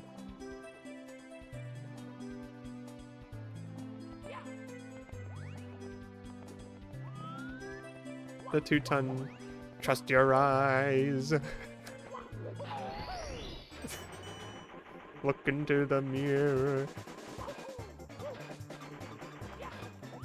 I'm forgetting the lyrics. Your reflection tells a story of a pirate's tale of glory. Trust your eyes. The mirror never lies. That's such a good song.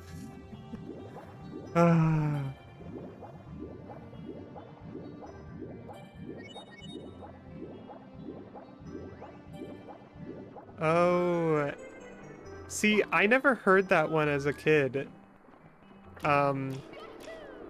Eddie Let Me Go Back to My Home is like a later in life experience for me, because I only got whatever was in that movie, VHS, where they just combined a bunch of Donkey Kong Country episodes and tried to make it sort of seem to cohere into a story of some kind, of an overarching plot, and it worked on me, actually. Seeing some of those episodes now and seeing that they were like, that they had other scenes in them and that they were completely unrelated to the rest of the plot is so crazy to me now. because to me, for such a long time, it was only ever that movie. I didn't see any other episodes of that show. But they had they had a lot of the hits in there.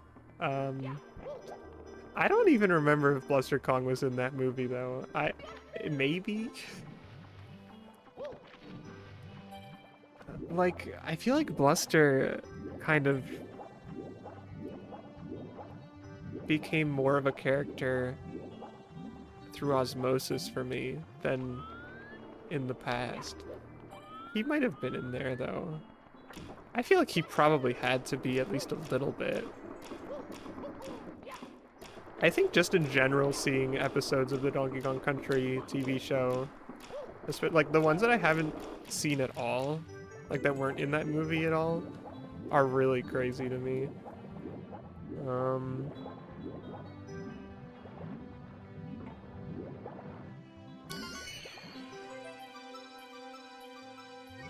Bluster Long.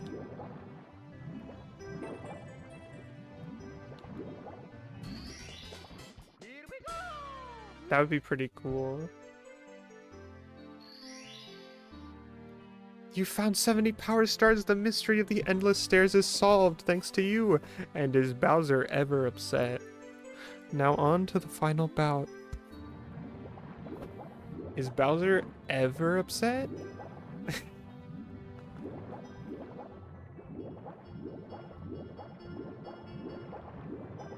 I love the dialogue in this game because I think every time I read a sign or a text box,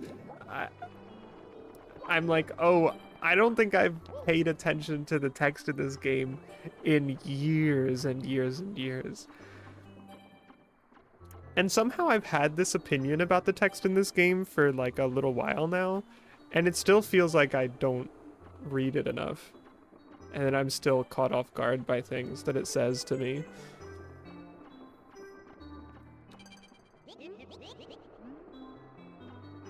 Thank you.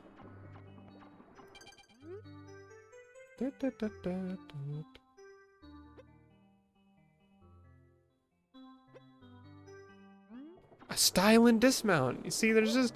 It's easy to skim for one thing, and also, like, most of the signs are tutorials. So, when you know the game, it's not like you have a reason to read them. But it's actually so pleasant, too, in a weird way.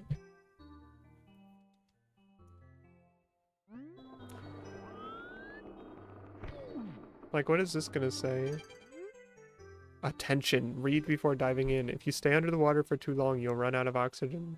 Return to the surface for air, or find an air bubble or coins to breathe while underwater. Press A to swim. Hold A to swim slow and steady. Tap A with smooth timing to gain speed. Press up on the control stick and press A to dive. Press down on the control stick and press A to return to the surface. Hold down and press A while on the surface near the edge of the water to jump out.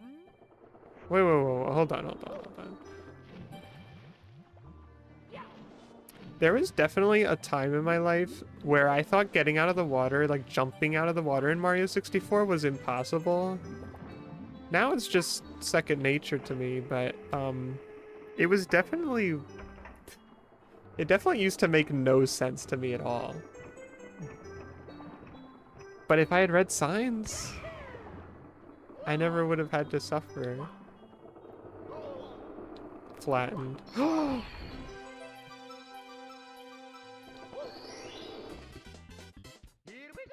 I have to go somewhere and find something.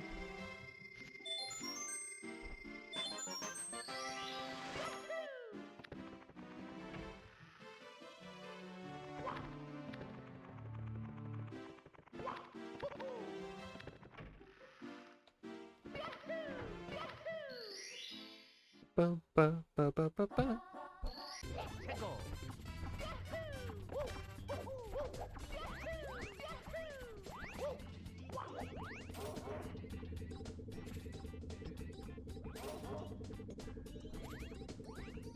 God, it's so awesome.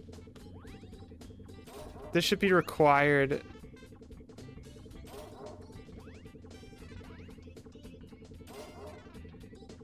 I love the petting machine.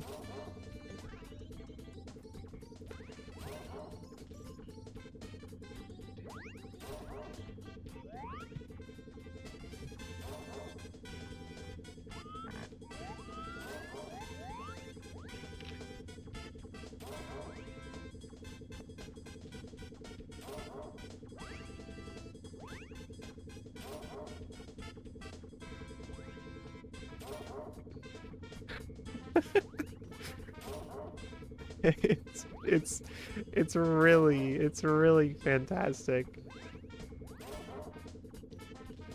The A pose really makes it too.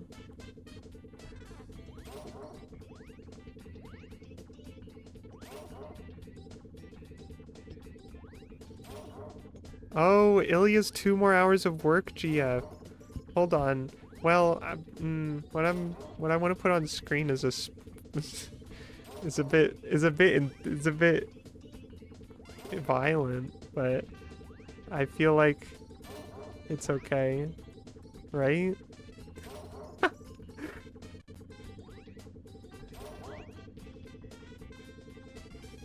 Where is this?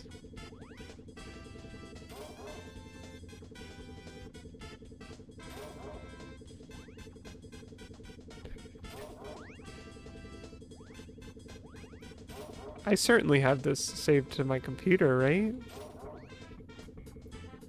If I don't, then I don't know how that's possible. Oh wait, I actually know where it probably is, now that I think about it. I have an entire folder dedicated to these sorts of things.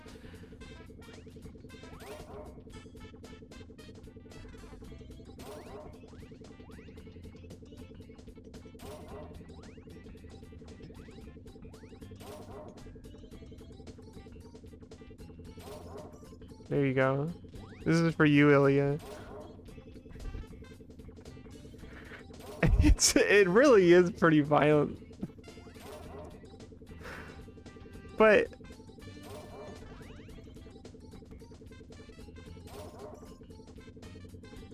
I don't like gore and it doesn't bother me at all, so it must be fine.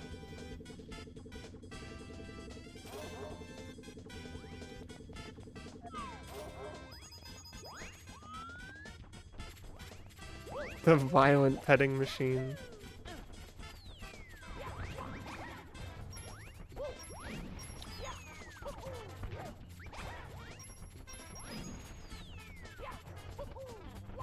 I think when the Two-Ton Terror comes back in October of 2026, it should just be like a bloodbath, actually.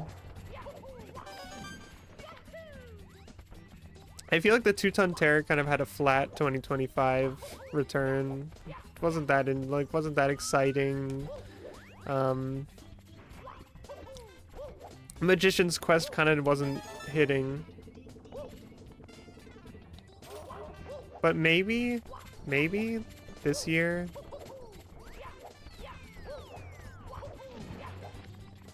things can get interesting. Well, I don't know if it would be that interesting. It would probably still be relatively normal, but I think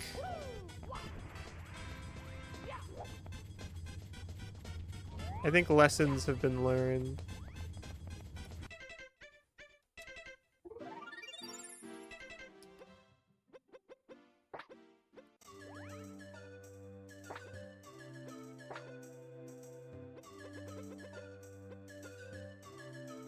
I'm gonna turn off Land Wario for now.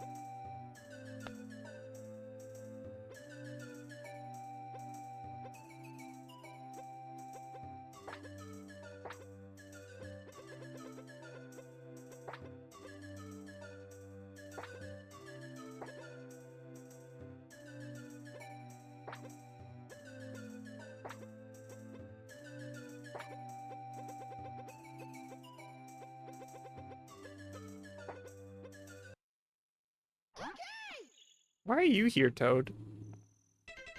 Why was Wario my preferred character? I actually, I played a lot of Star Road in this as Doro, specifically.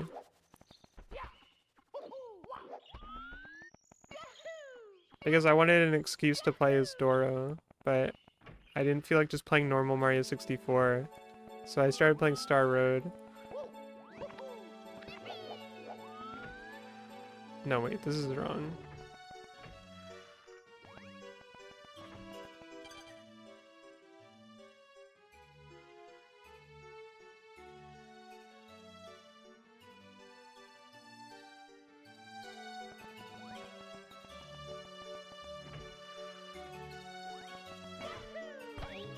I'm about to show you the ultimate.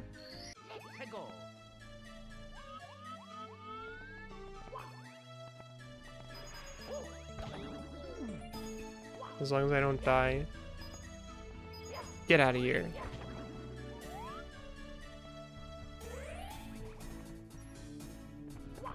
See this thing?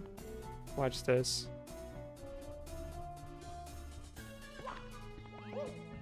That's pretty great, isn't it?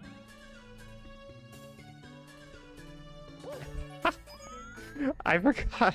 I feel like there's a way to do it without her teleporting to the top, but it's so good.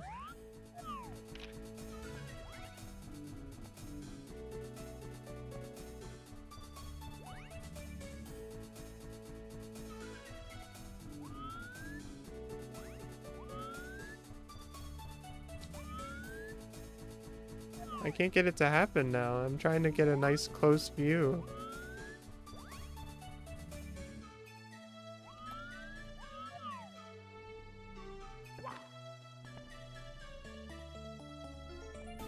Let's see if we can do it without teleportation.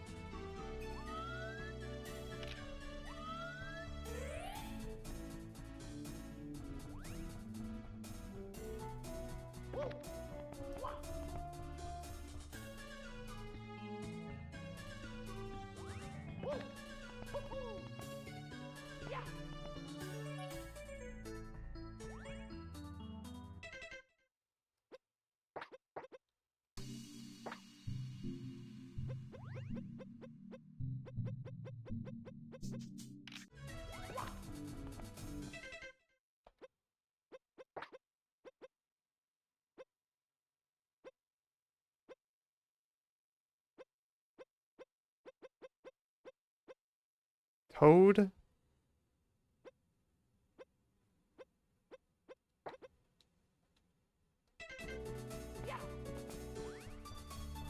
It takes a little bit of extra effort to make character models be recolor compatible, but it's definitely worth it. It's absolutely worth it. You can even set up custom palettes, but I rarely bother with that. I just look at them with the Mario, Luigi, Toad, and Waluigi and Wario ones. Anger Bird.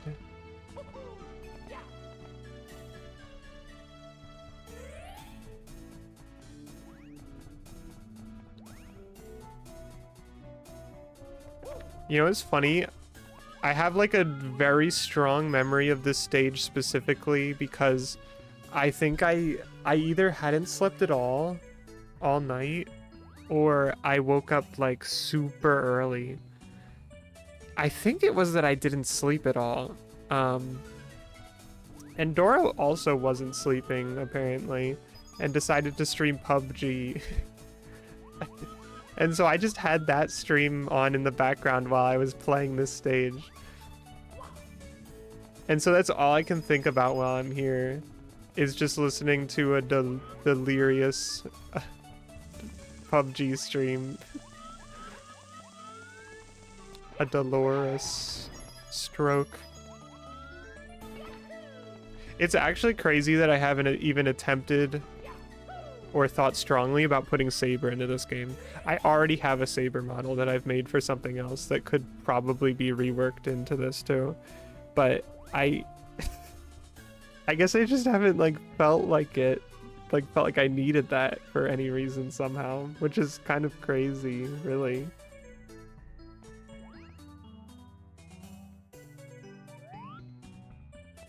I was just reminded because I was talking about the dolorous stroke.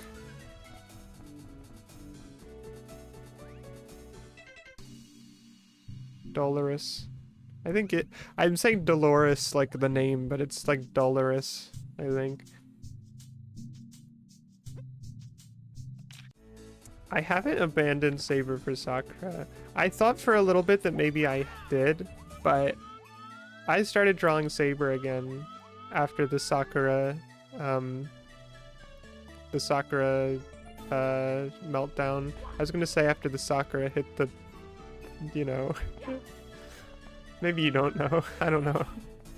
I don't like to say that stuff, even though nobody cares.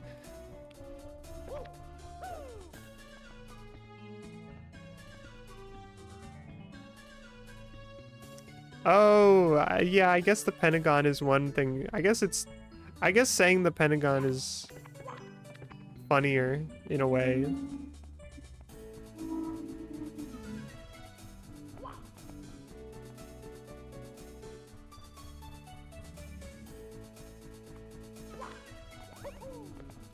Sakura is different because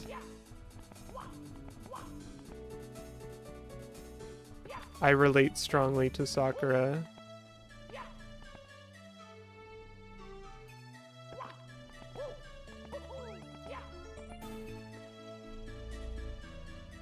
But I don't really feel like I am like Saber, so that's different.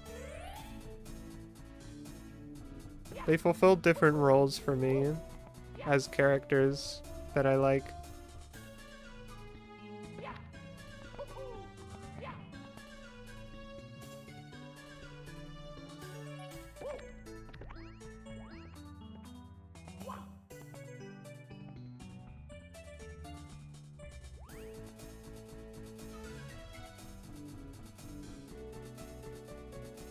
I just let her on my Twitch account to play Animal Crossing.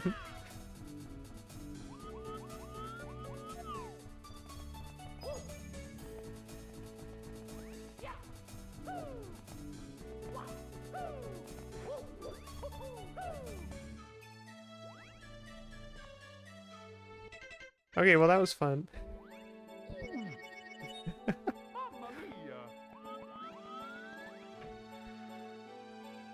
They hit the Pendragon. I love Arthur and Saber. That's the thing though. That's like the thing with Saber is that I also have so much supplementary material to enjoy about Saber that makes her even more enjoyable as a character.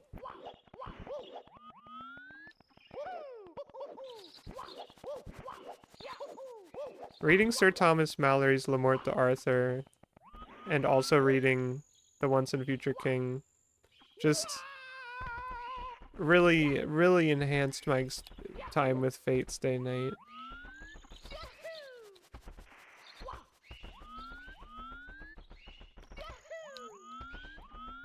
I feel like I can't recommend people to read Le Morte d'Arthur because it's a Middle English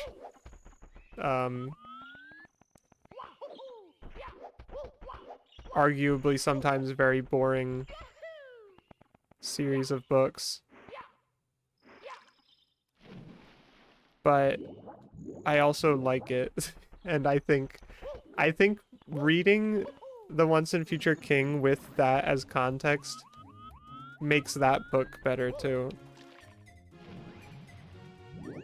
Because it's fun to see the ways in which things are reinterpreted, what things are kept sort of similar, how the author kind of read the relationships, because they're a little more straightforward in that, in Le Morte d'Arthur. But still, but like the good stuff is still in there, you know? It's not like Le Morte d'Arthur is like, I like the way people talk about playing old games sometimes where they're like, oh, it was important for history, but it just doesn't hold up now. I think there are things that are fantastic in there still, if you have the eyes and to read it. Well, yeah, I mean, I mostly just hallucinate Saber in the books. Although I wouldn't say that I actually spent a lot of time reading those hallucinating Saber. I would just maybe sometimes do it for fun. I feel like the Saber hallucinations always come after, though, for me.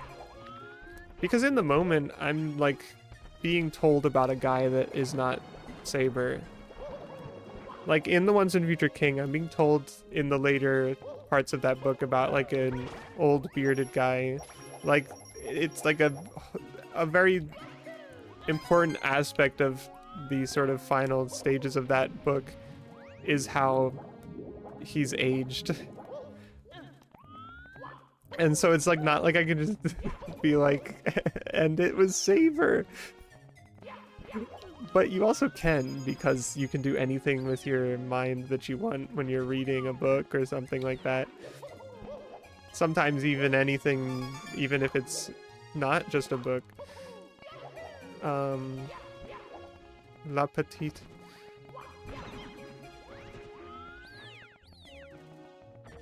Saber can probably grow a beard. Saber can also have a son.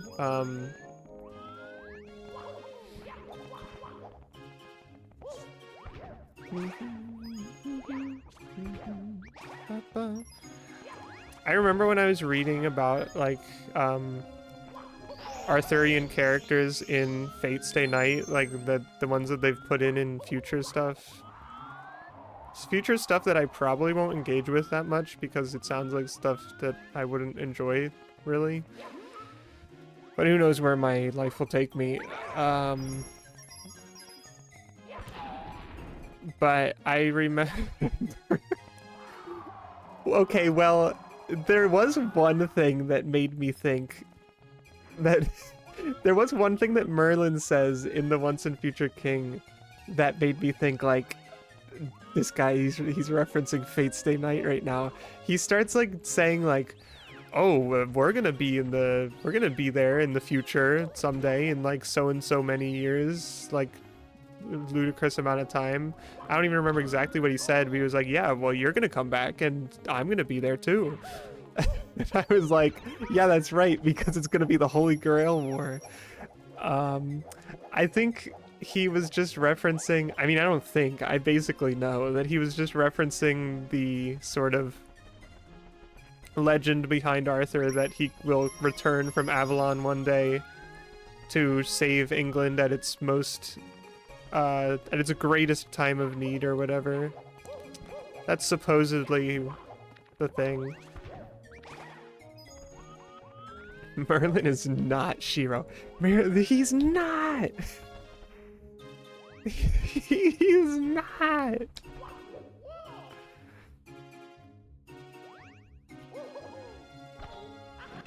Get me out of here. Get me out of here. I gotta go back to Mario 64, actually.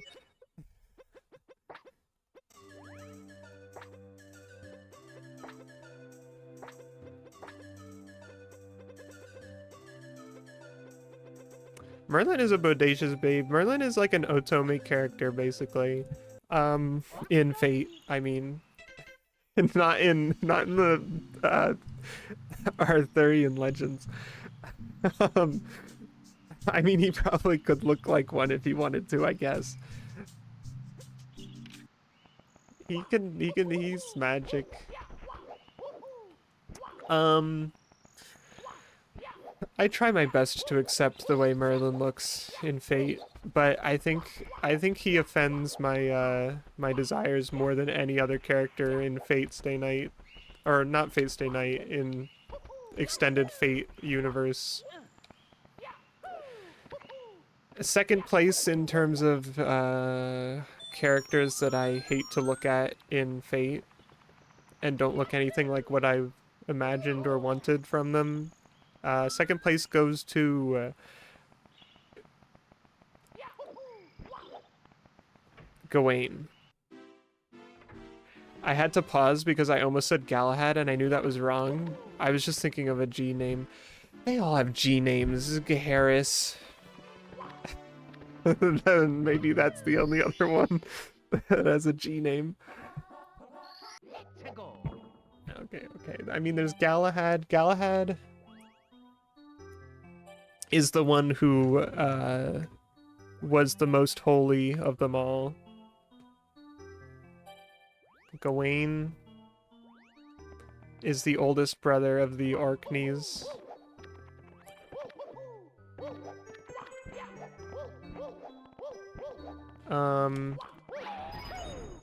Gaheris is the little one, right? I'm getting confused. I mean, he's not little, but he's the youngest one, I think.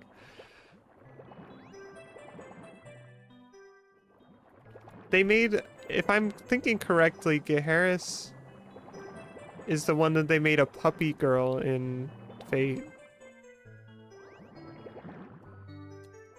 No. I must be, no, Gaheris is different. Gaheris is different. Gareth is the small one. I feel bad that I forgot. I think the thing is that, because it was either Gareth or the other one, which is obviously, as I know now, Gaheris. Gaheris is maybe the least important of the brothers.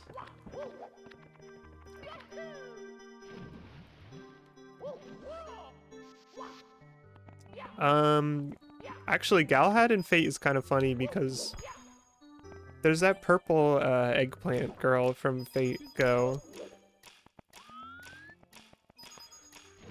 And she's supposed to, like, have the spirit of Galahad? I'm not very clear on that, because then I did also see that there is a, like, literal Galahad Fate. Gareth being a girl is pretty funny, but it also kind of is, so shockingly, it kind of works. Not shockingly, I don't even think it's as shocking. I think it just works for Gareth in a weird sort of way. But they also could have made Gareth a Shota is the thing, so I don't know. But I don't really have any strong opinion about that. Why am I here again? I don't think there's any reason for me to be here right now. Wait, yes there is. No, wait, no there isn't. There isn't. I'm getting mixed up.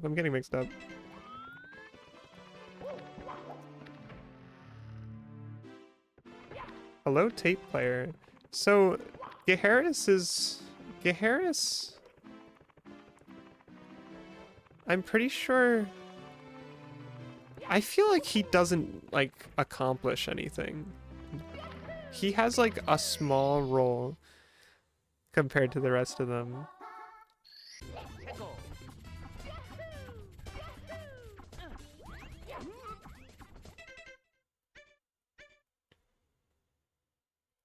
Percival has a rack?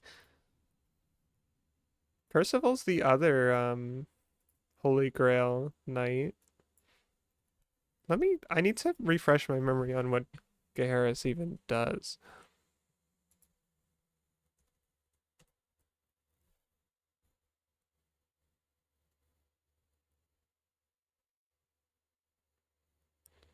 I feel like he's just kind of an extra guy.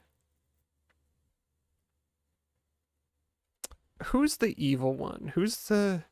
Because, oh, I hate that I can't remember these off at the top of my head. Because there's the real evil one who conspires with, oh my gosh. I think my brain is fried because I can't even remember this one's name. I literally said it earlier, so it's not like it's just what is the I hate when this happens. I hate when my brain just doesn't work properly.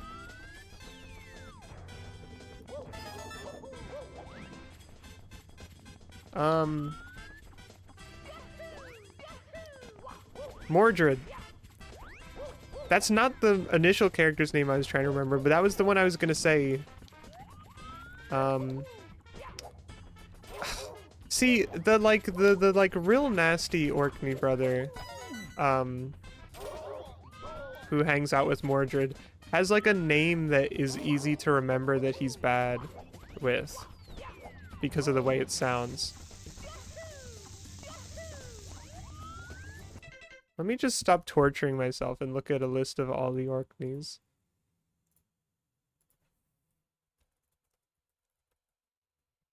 I'm gonna be upset when I see it and I'm like, oh, I should have remembered. Agravain.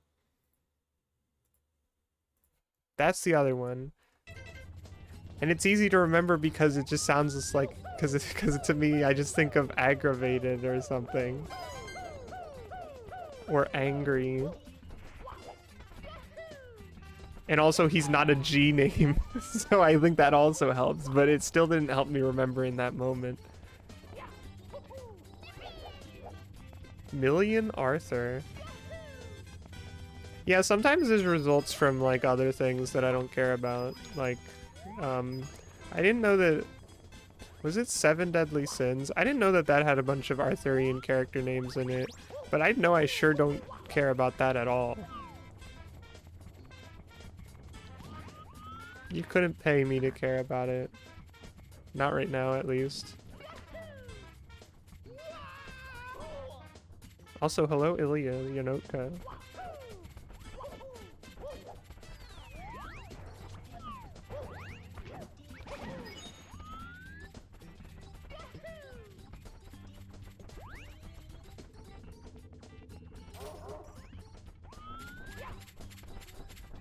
That makes sense, actually. Growing Grover all the time.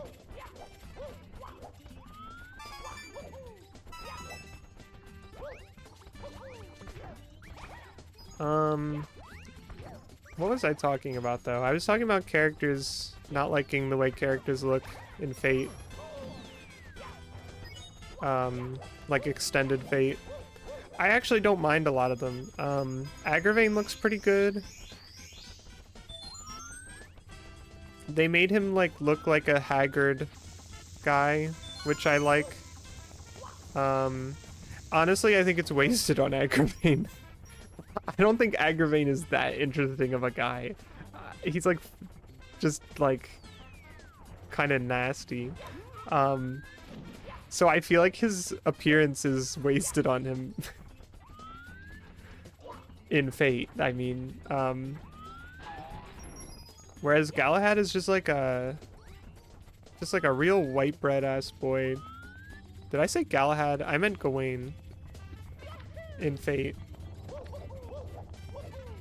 See, he looks like Gawain in Fate looks like the boring guy you would go after in an Otome game. To me, that's my scathing review.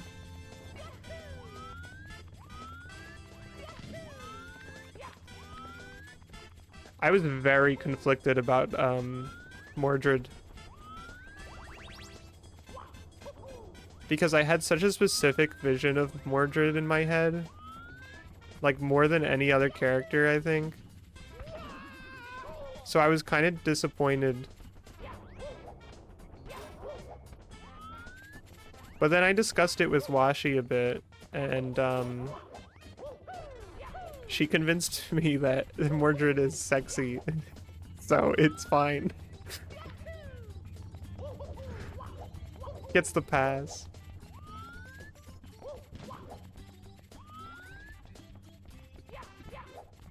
Are you still talking about Seven Deadly Sins or something? The highest renowned anime pedophile.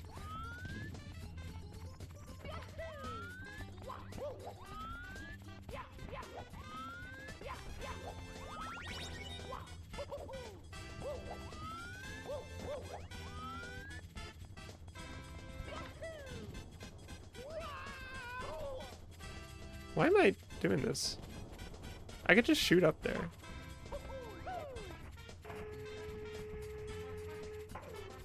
I don't know if I've ever been able to long jump to the island. I know it's possible, though.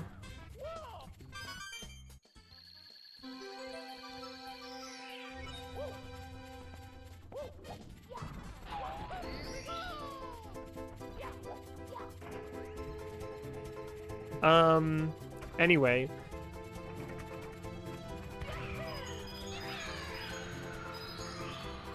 I think there's a universe where I would be okay with Merlin and Fate. But he's Merlin, so it sucks. That's my opinion on that.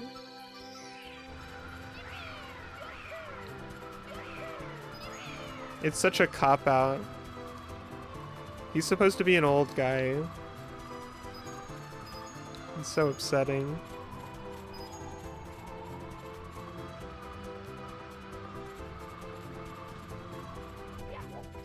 You should add Merlin to Mario 64. The problem is I think I kind of just like aim towards the Sword in the Stone, Disney's The Sword in the Stone Merlin. I can't wait to play Kingdom Hearts. I'm so glad that I got so into Arthur before I ever played Kingdom Hearts, because I know Merlin is just in Kingdom Hearts, and it's gonna be so much funnier to me to meet him, because obviously Merlin is just a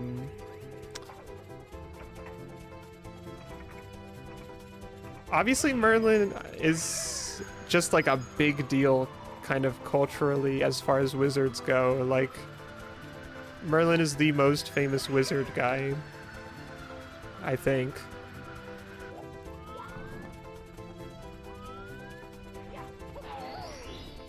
So it's not like anything about Merlin being in Kingdom Hearts is particularly gonna feel Arthurian. He's just gonna be like the famous wizard man. But I'm still gonna know that it's him, and I'm still going to enjoy that on a personal level.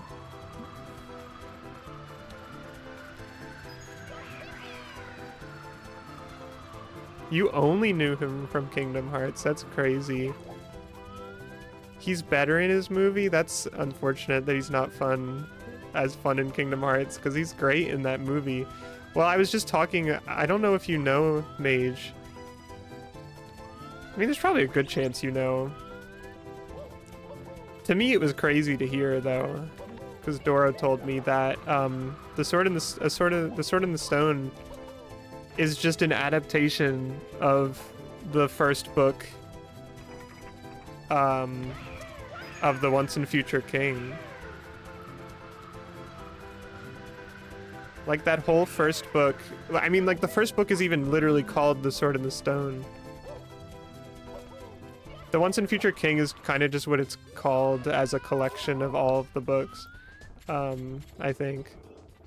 Maybe the last book is called The Once and Future King, I don't know.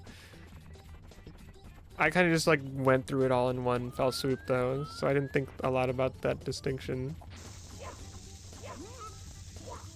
But I watched The Sword in the Stone first without even knowing about those books. And then I think Doro told me, I mean, I know Doro told me, I just am not sure about the timeline, that I think she even told me on a stream, like in my chat. I was streaming something and she started talking about it in my chat because I was talking about something like that. And it really stuck in my mind, and so then I read them.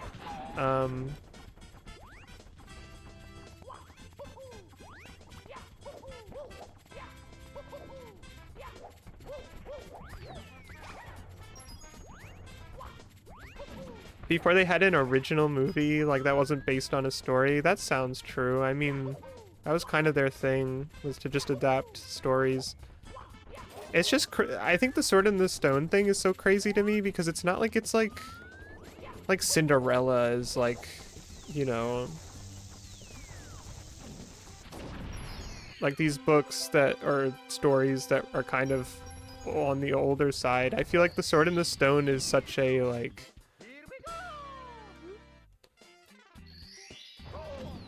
I don't know, like such a deeply thought and like non-Disney-like thing. I mean, the Sword in the Stone itself is very Disney-like, and reading the book, it's shocking how much of that is in the movie, like how much they retain in there.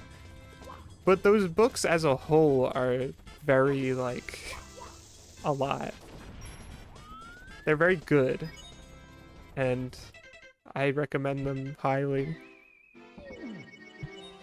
Mamma mia! I have the silent stream tag? That's crazy. This is not a silent stream, that's for sure. I'm talking so much about King Arthur and Merlin.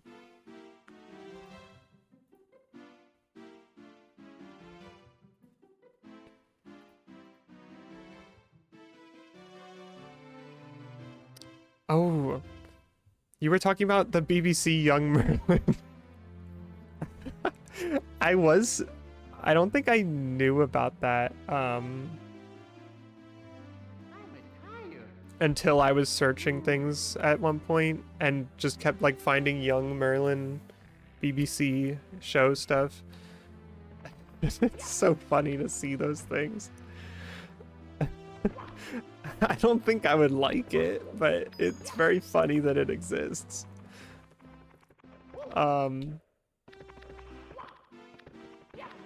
It definitely gives huge fairy tale vibes, or like maybe not fairy tale. I don't think I've ever seen an episode of that, but there's like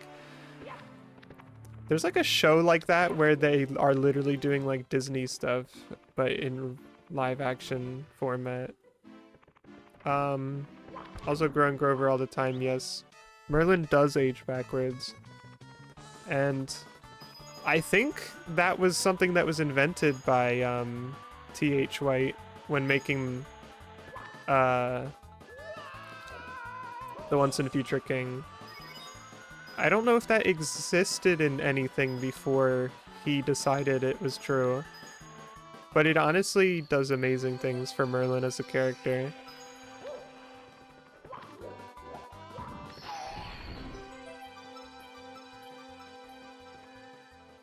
You know the annoying thing, though?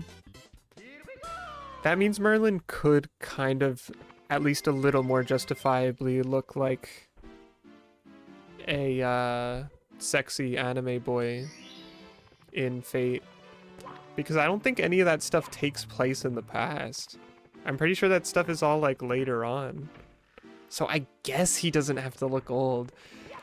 But I also believe with all my heart that if they ever do show him in the past, like in actual proper Arthurian times, I'm sure he still looks like that. I don't think he's still gonna look like an old man. I think it's been a very understated part of my personality over the past, like, year or so. Maybe 2 years. But I started thinking about Merlin again recently, and then I drew Merlin. I think it was drawing him that really has made it on my mind more than it was before. I think it's just because I ran out of an old man to care about. Because before Merlin, it was Galuf from Final Fantasy V. But he's been off of my stream layout for a while.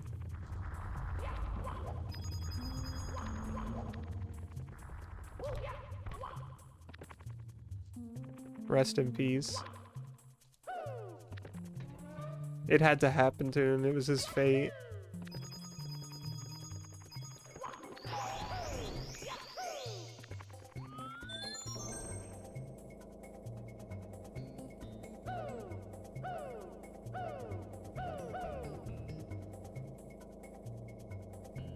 His fate.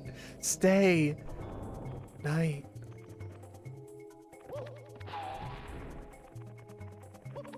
Sorry, I didn't actually want that metal cap because I just want to hear the music in here.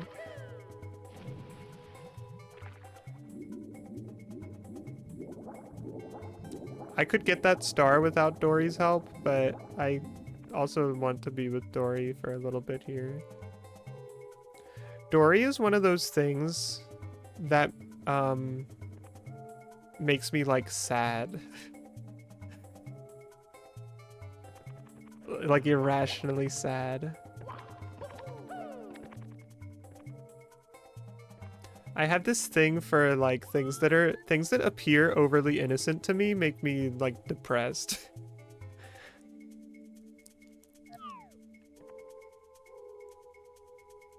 because it feels like the world is too cruel.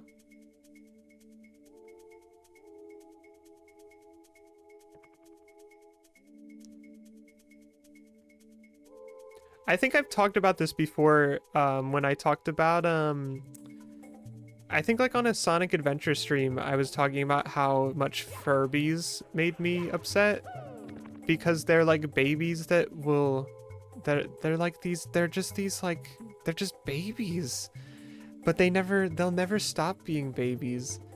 And it's so sad, and I always would have to, and it would always stress me, like it would give me so much anxiety whenever they would wake up, or whenever somebody, like one of my siblings, would turn one on, and I felt so obligated to, like, cradle the Furby to sleep, or whatever you had to do to make the Furby sleep. I don't actually remember what you do to them, but I always felt like I needed to make it sleep before I could turn it off.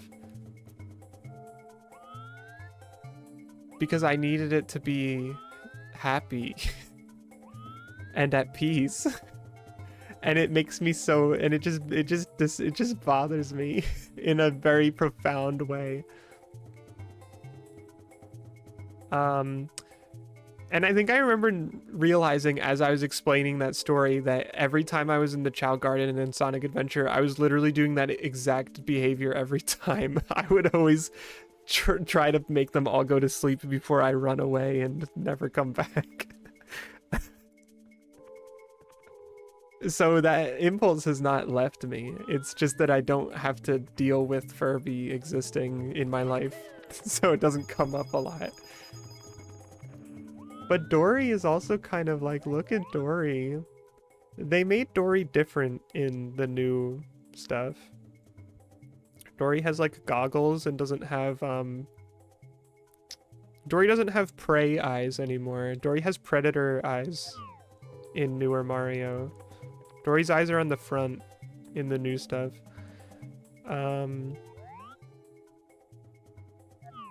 I think the thing that makes me okay with something being excessively innocent in nature is when it's also extremely powerful.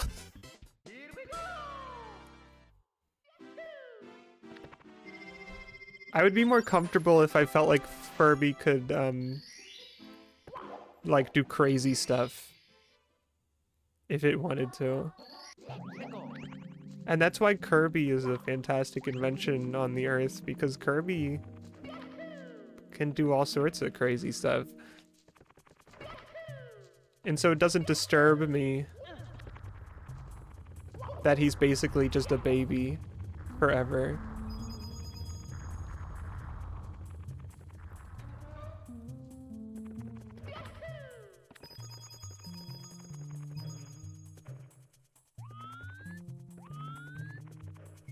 Yeah, see, Grogu's fine too, because Grogu, I think humor also helps. I think if it's funny, it's also, I also am not as upset,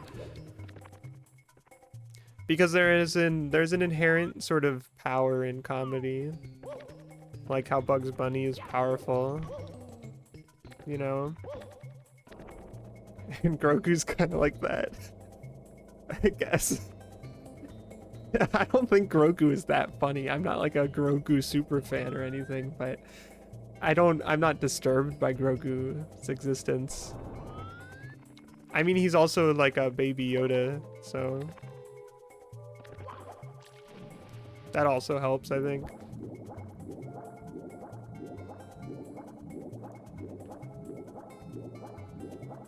What is this sign gonna say? Underground lake, right? Metal cave, left abandoned mine. A gentle sea dragon lives here. Pound on his back to make him lower his head. Don't become his lunch. Don't become his lunch. Maybe Dory does have agency. He doesn't express it in this game, but the implication that she could become his lunch. That's crazy. I don't think I ever knew that. I certainly didn't process that as a kid in any way. Dory was an innocent beast. I mean, becoming Dory's lunch wouldn't make Dory not innocent, because he's just an animal.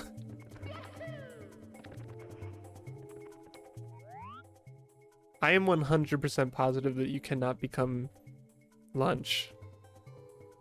And that's just for fun, but it is very funny. But yeah, you can pound on Dory's back and he makes a squeal sound. A sort of like, and lowers his neck. And it's very upsetting, but I know that that's a common thing. I know a lot of people were upset by Dory's pound sound. That's like a common one I've heard about.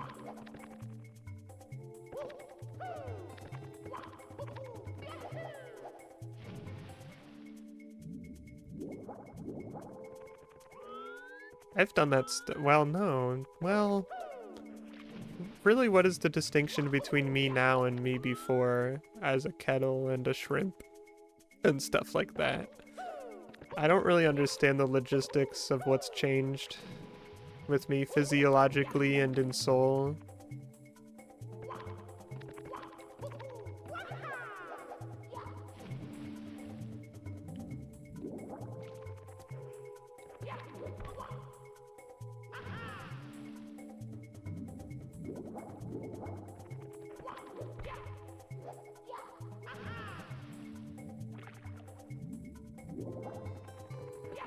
I bet it would feel great to have your back pounded on, actually. That's a really satisfying trick to pull off, in my opinion.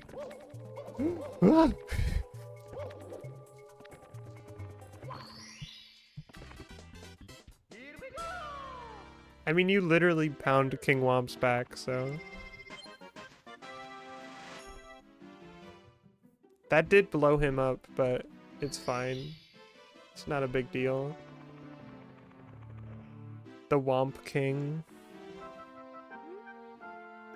Held on your hat. If you lose it, you'll be easily injured. If you lose it, look for it in the course where you lost it. Speaking of lost, the princess is still stuck in the walls somewhere. Please help, Ingrid. Oh, you know that there are secret worlds in the walls as well as in the paintings, right? It blew his back out. How long have I been streaming? Jeez Louise, it's almost midnight. But I don't really feel like stopping.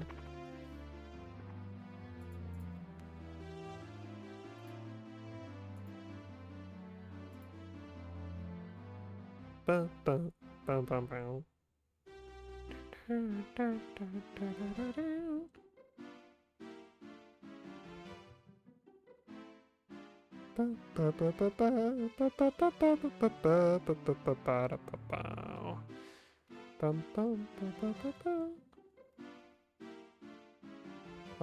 What the?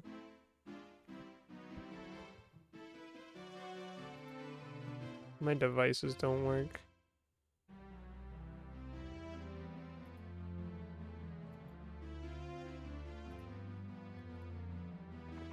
Let's go to Lethal Lava Land.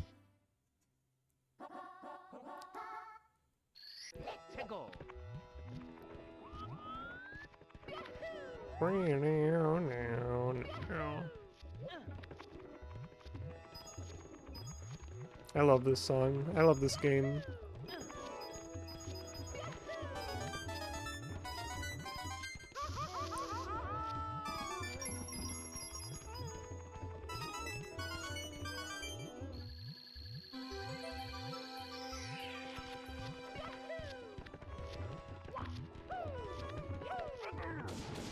Oh, I was going to talk about Capcom Fighting Evolution earlier.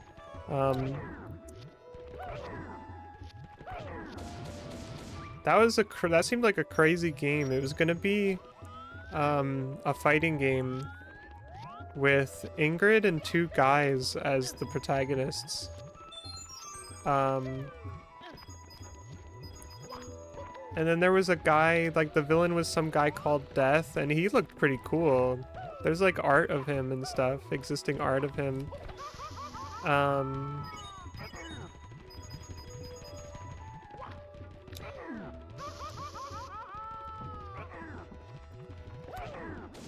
and he was called Death, but he had like a different name too. I just forget it right now. The only reason I remember Death over his other names is because I did a Street Fighter daily Wordle-esque thing, and one of the categories that you can do is guessing the character based on their like personality and relationships. And so like it gives you their likes and dislikes and their rivals and stuff. And obviously this one already happened, so it's not like I can Avil. Yeah, that's it though, you're right. But the answer the other day was Ingrid, and I was reading it, I was like at the likes, and I was like, oh, fruit parfait, etc, etc. I think her dislikes were really silly, and I also like her likes and dislikes didn't make me realize it was her. The thing that made me realize it was her was when I saw that her rivals were at the top was it just said Death and then Evil Ryu. I think maybe M Bison was in there too. I don't know.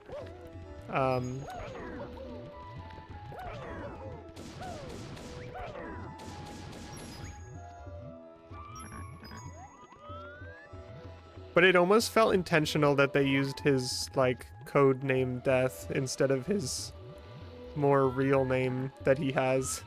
I feel like they just wanted to put that there because it looks funny to say that Ingrid's #1 rival is Death, but he also doesn't exist. He's not a real character right now. We just know he exists because of material that Capcom released of that game that never came out. He hasn't been, like, given an existence. Yeah, it's a 3D one.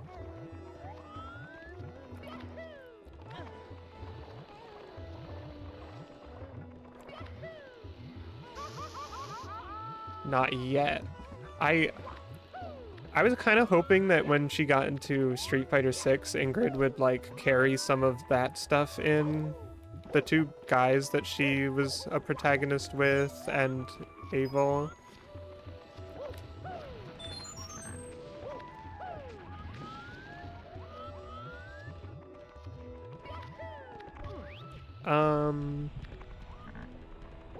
I didn't know Mike Hager was in there. And I actually don't know who Strider is. At least not off the top of my head.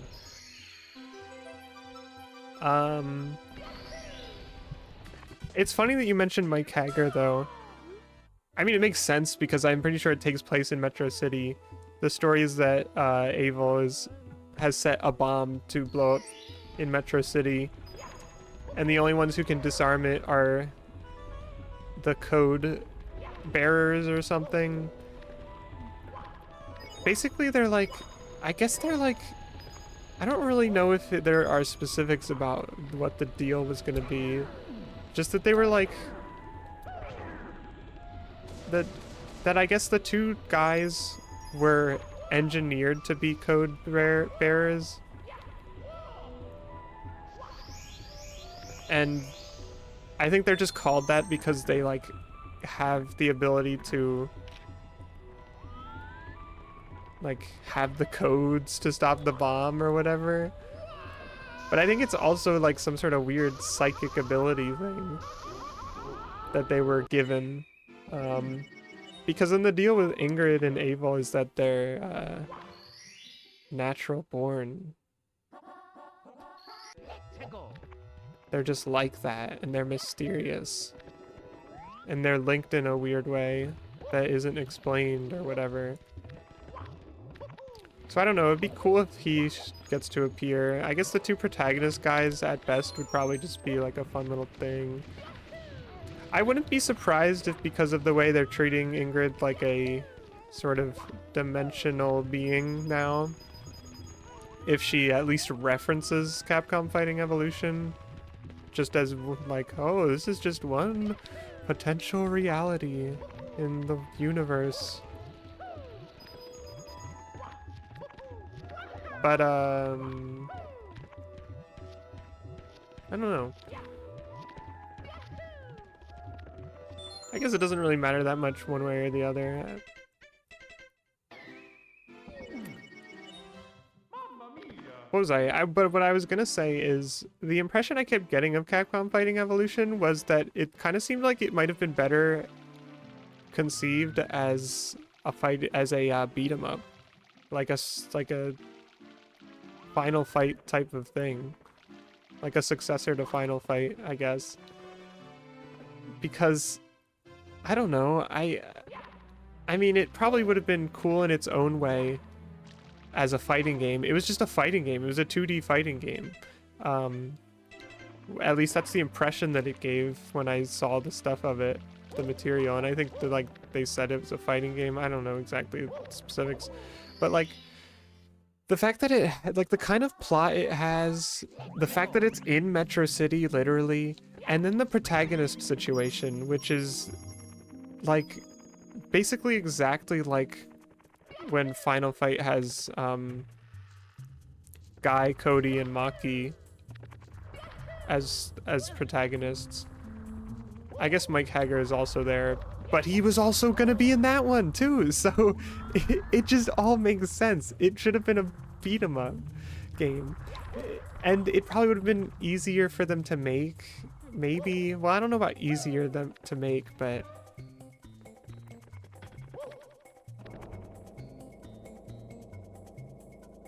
oh my god, is that true? I actually thought that was possible, LDK.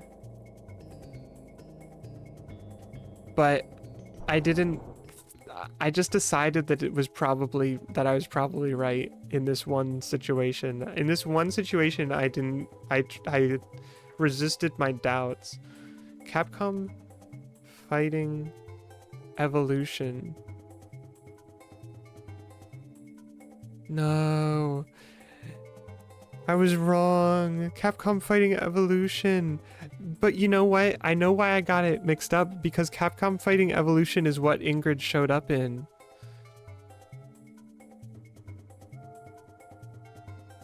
That might be her first appearance in an actual game that came out, too. Capcom Fighting All-Stars. Capcom Fighting All-Stars. Whoa, Poison was gonna be in it. And Alex was gonna be in it? Alex and Nash were gonna be in this? I know I was just saying like how I was looking into it, but I wasn't looking into all of it, I guess. I think I was just reading the fighters, the fighters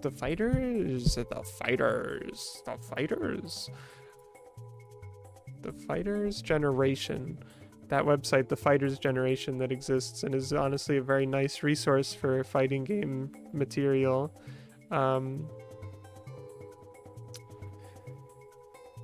I was just like reading the character pages and linking between them, like reading about the characters that were completely unique to that game. But I didn't know that all these other guys were in there too. Chun-Li is there too. That's not that surprising, but hello, Karitra. Is that Akira from Rival Schools? It kind of looks like it could be her, but she also looks different, so maybe it's somebody new? I'm just looking at a roster. Who was gonna be in this? That's so crazy.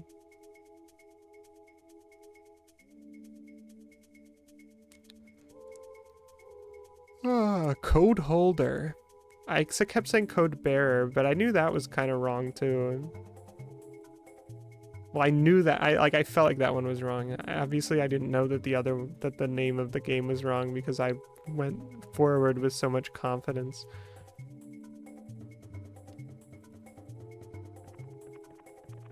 I already have the metal cap unlocked. I probably already got the thing.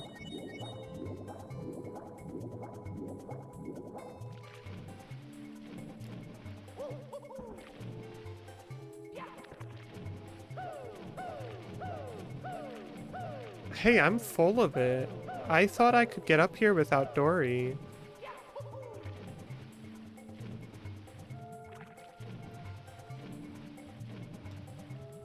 What was I thinking?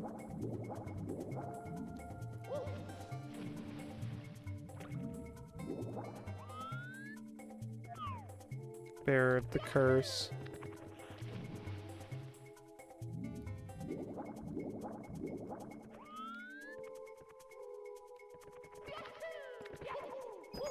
I guess it's fine. I didn't actually have anything I needed to do down there. Actually. I don't know. I don't feel like doing Hazy Maze Cave right now, actually.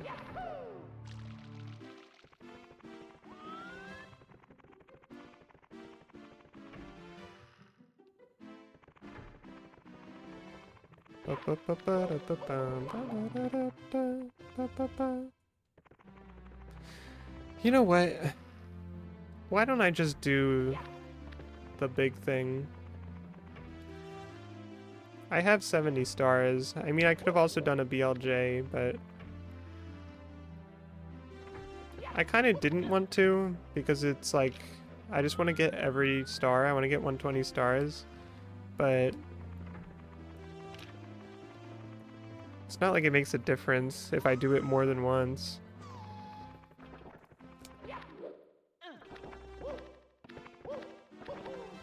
I have to follow my heart.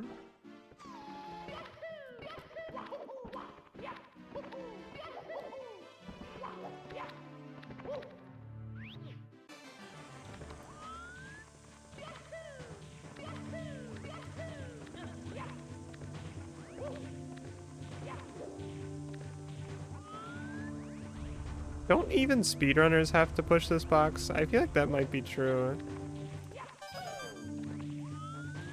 I'm not sure though. Maybe it's not true.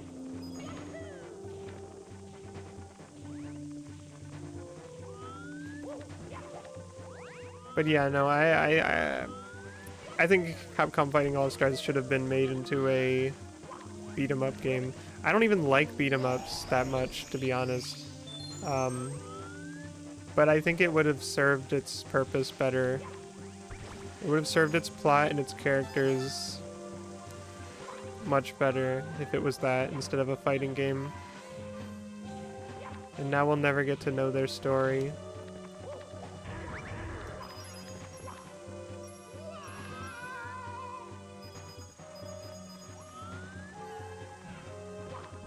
I have not played Cannon Spike. I forgot it existed, but I have like seen it before and thought it was kind of crazy that it exists.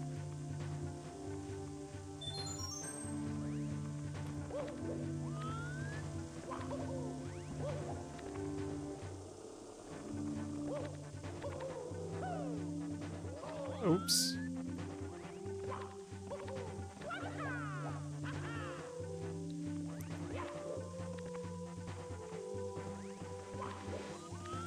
I keep forgetting, G-Pool, that due to your Capcom journey that you're taking, that you are like experienced with these parts of Capcom as well. For some reason, when I think about you playing Capcom, I just think about like Mega Man and Mega Man adjacent things. I don't consider that you will play like all the other things that exist.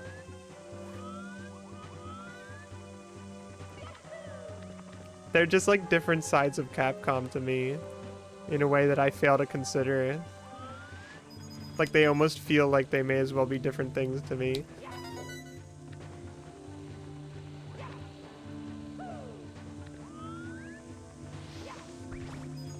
Even though also Capcom is very good at bringing all their guys together and guys and girls together in their fun art and stuff.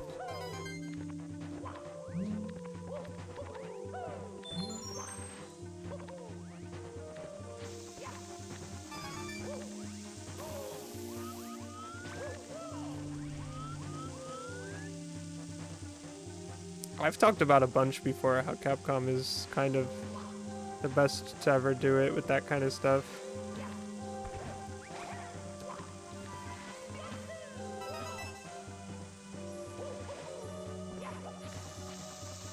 You want me to play Bionic Commando 2009? Is that good? Is that a... I don't know if I believe that that's... Well, no, I believe that you probably... I mean, I do remember you saying, G-Pool, that even despite some things that you did that frustrated you, you still came out the other end of it happy with the game. I missed a red coin. That's crazy, actually, that I missed one. I'm kind of shocked at myself.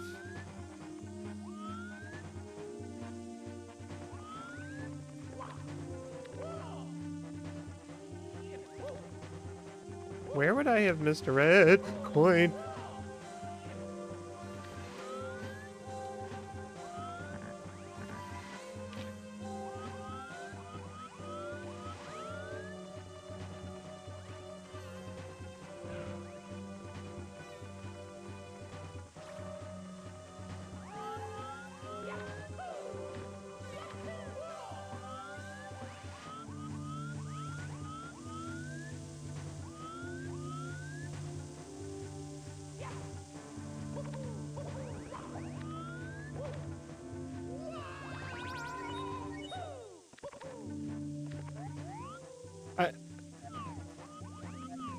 I feel like crazy that I missed this red coin.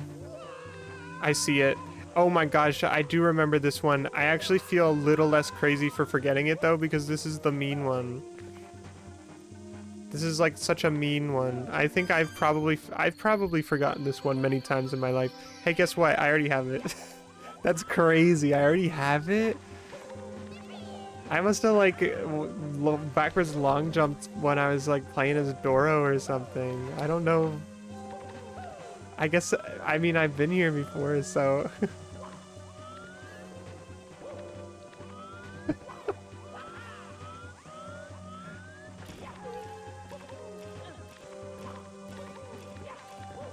That absolutely means I would have had to BLJ here because I did not have 70 stars until I was streaming this today. Uh-oh. I'm getting impatient. Have I talked about how much I like Chuckyas before? I think I did on a B3313 stream. That was scary. I actually didn't want to pick it up, but then it started turning around, so I had to defend myself.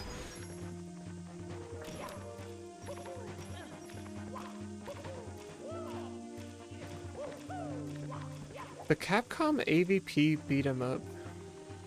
The Capcom AVGN beat 'em up.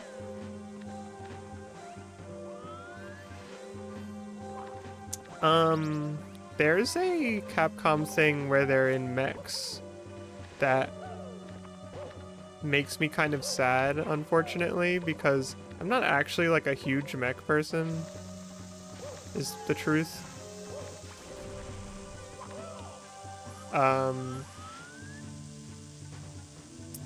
And I like the character designs in that game, but whenever I look at the actual game, it's like, what's the one with that princess character that Capcom loves to make art of? There's that specific princess woman. A Devilot?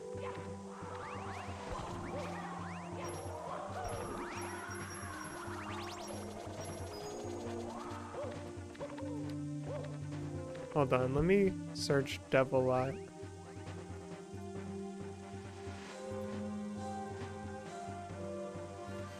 Oh yes, this is her. I assumed you were saying her name, but yes, this is absolutely her. Whoa, there's some crazy stuff that happens to her. I'm seeing sprites right now.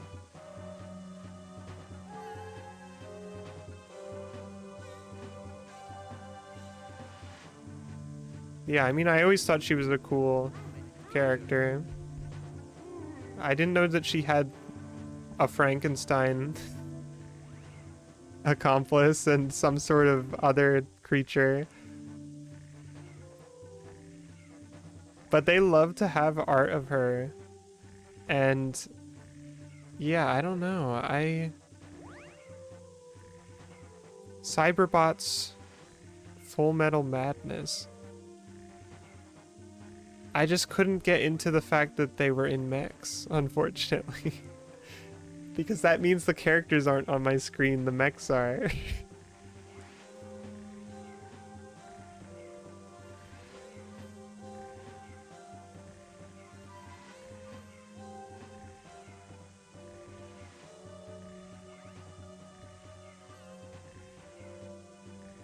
There's some other characters from Cyberbots that also look cool.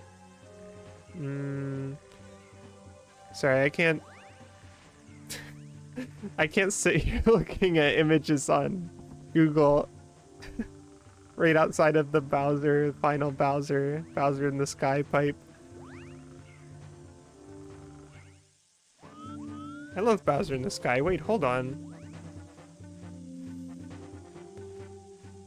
If there's ever been a time for us to go back to the classic, it's probably right now.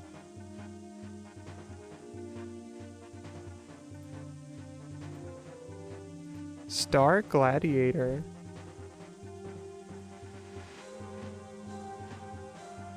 Whoa. I was gonna say I don't think I know anything about this, but then I saw Saturn, and I think I've seen this pointy-headed crazy guy before.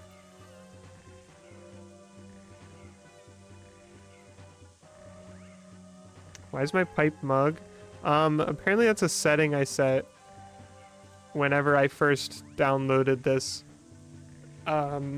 It's just a native setting for some reason to make pipes into mugs. And I remember I played this game with like a couple people once. I think it was like a really weird time that it happened, because it was like a bunch of people that probably will only ever get to hang out like that once, because it just kind of lined up in an impossible way on an impossible day. But the point is that we were playing this, and I kept being really weirded out by the mugs because I didn't remember that I hit a setting in my menus. I probably just read something, like it wasn't very clear to me what it meant. But I just remember nobody else was seeing the big giant mugs, and I thought it was so strange. It was like my copy was personalized for real. Ingrid, you again? Again? Well, that's just fine. I've been looking for something to fry with my fire breath. Your star power is useless against me. I'm gonna zoom in dramatically. Your friends are all trapped within the walls, and you'll never see the princess again. Wahahaha.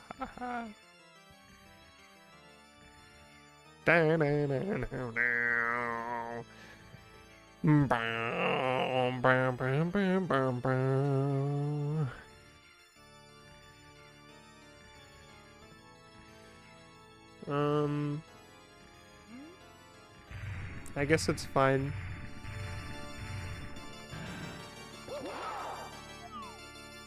Ah! It's fine. It's not fine anymore. He fell off.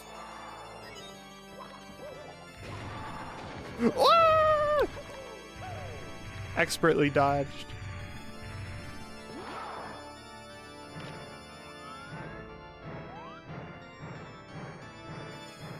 This is an awesome view. I don't think I've ever done this before.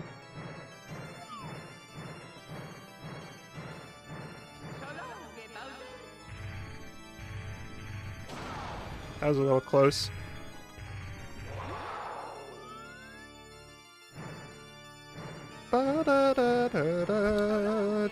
Whoops.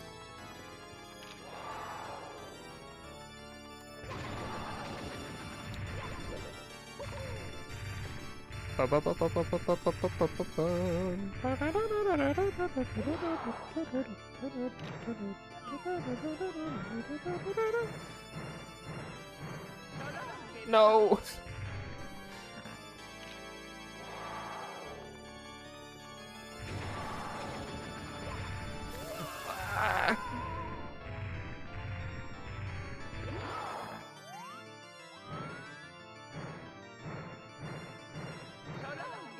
I'm bum bum bum bum bum. Oh. You're jumping again? Why?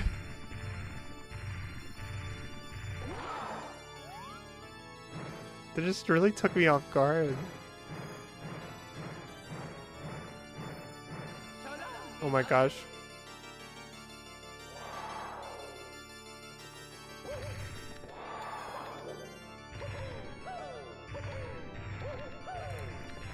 The first time I beat Mario 64 wasn't even actual Mario 64.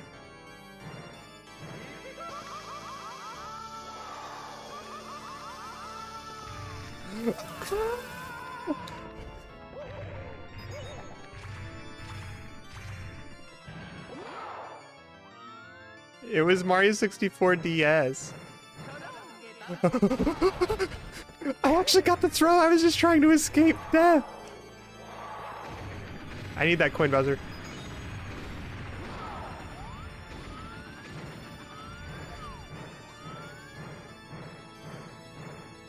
I played tons of Mario 64 as a kid, but it was too hard.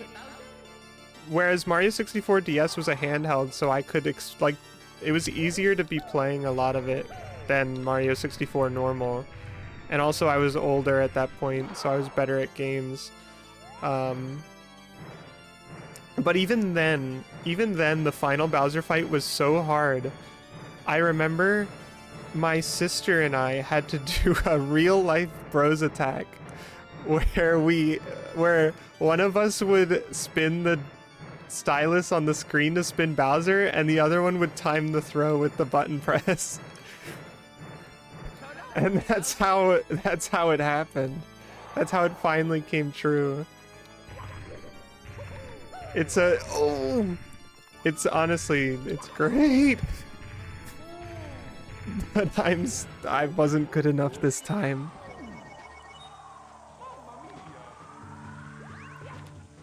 I love that story. I have such a distinct memory of it too.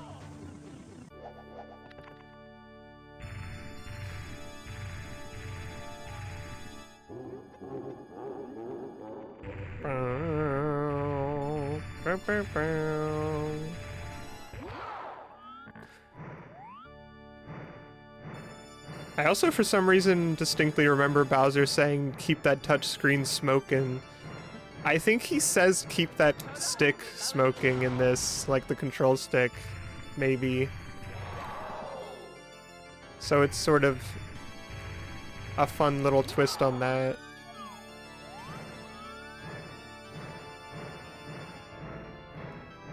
I know he definitely says, "Keep that touchscreen smoking." We're gonna see what he says after I beat him here. I feel like he says something similar in this, though.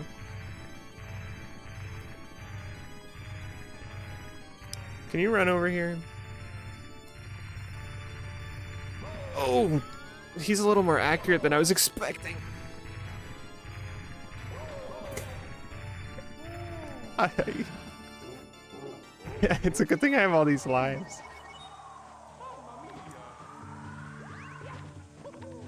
He tells you you're smoking.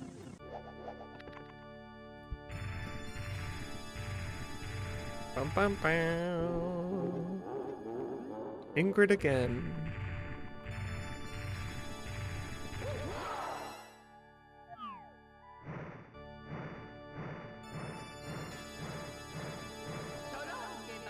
I'm so bad.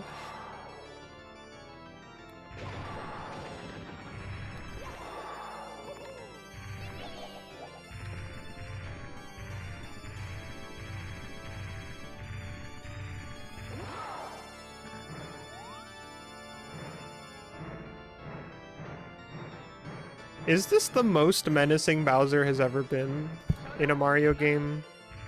It's just occurring to me now. I feel like this is the most dramatic and menacing he's ever been. Wow. You don't think so? Oh my gosh.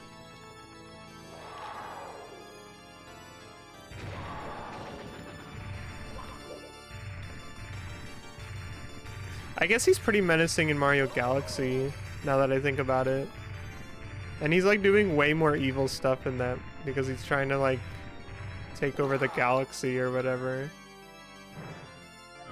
This is a pretty isolated situation.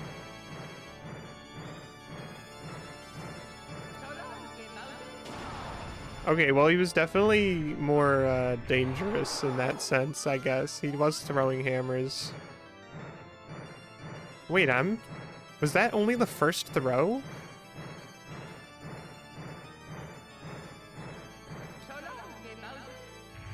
There's a point in spinning Bowser where, like, if I spin him for too long, I start thinking way too hard about it. Oh, snipe prediction shot!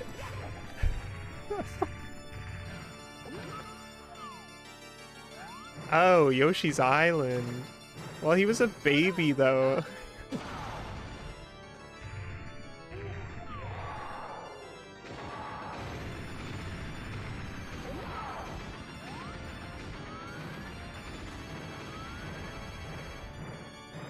But you're right. That was actually pretty menacing and dramatic. Bowser peaked at 6 years old.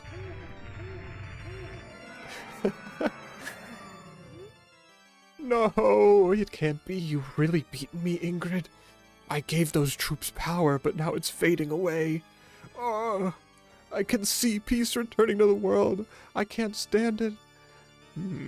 It's not over yet. Come on, troops. Let's watch the ending together. Wahaha.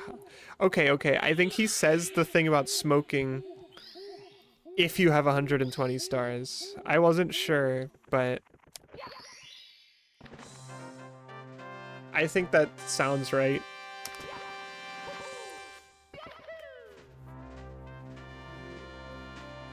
I know he says it. I feel pretty positive that he says it even in this, at this point. Like, I think he does say it in both.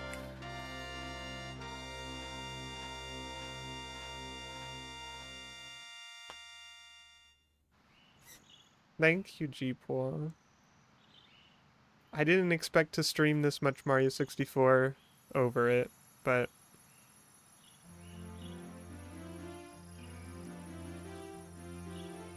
I don't even remember any instances of characters saying damn as a child. That's like, that stuff wasn't even happening to me. I didn't play stuff like Final Fantasy VII until I was a young, very young teen. Like 13 years old or something. Maybe 12, actually. I don't remember.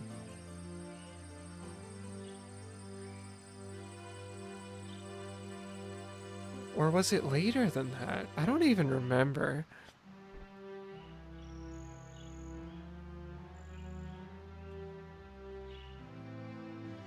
Mario. That's not what she said. Mario was restored to the castle. And it's all thanks to you. Thank you, Mario. We have to do something special for you.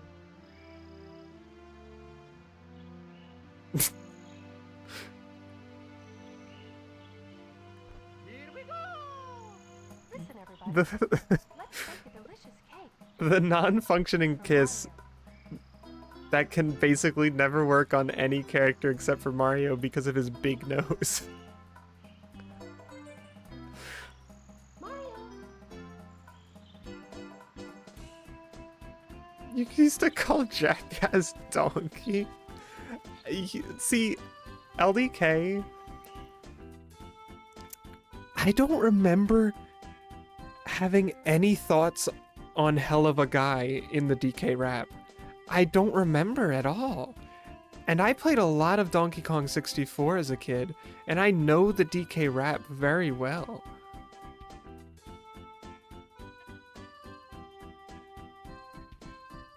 My siblings more or less know the DK rap too, so we would have heard it, but I don't remember it. And I think it is the sort of thing that... I think it is the sort of thing that would have scandalized me, but I don't remember. I have no memory of it.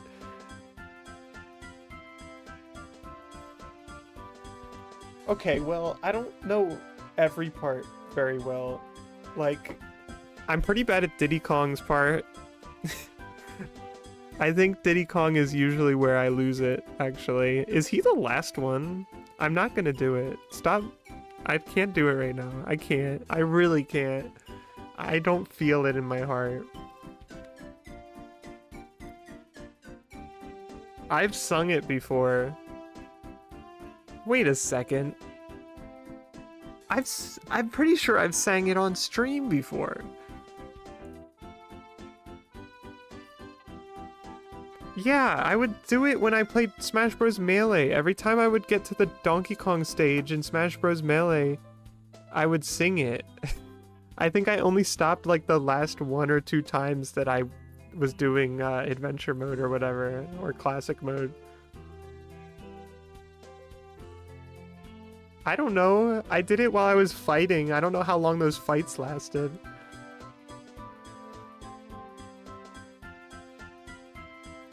I don't think they did, but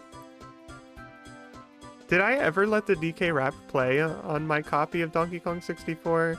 I think I would frequently just skip it because I was too keen on playing the game. I wasn't really paying attention to the credits, but I forgot that Ingrid is appearing in them, and that it's funny that she's there, just in there. This is canonical to Ingrid because she can go through worlds. This really happened to her. Thank you so much for playing my game. You don't know about Bowser's submarine?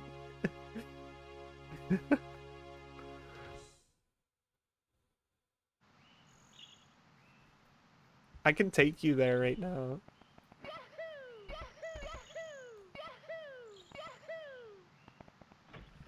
What do you mean, why did they make a Mario cake? He just saved the day. He just saved the entire kingdom. Well, he saved the entire castle. It wasn't like a all-encompassing journey. It was just in here, but...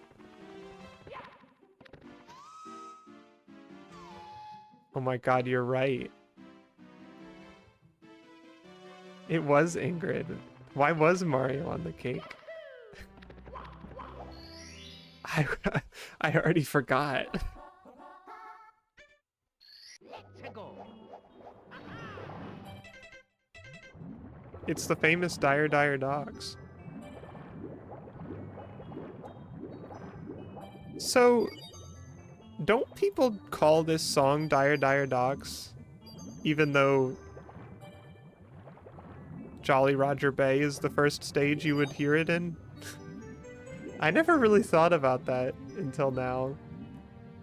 But people definitely prefer to talk about Dire Dire Docks, even though arguably Jolly Roger Bay is a much more famous, more recognizable, and more fun stage to play in. I don't dislike Dire Dire Docks, but... Oh, wait a second.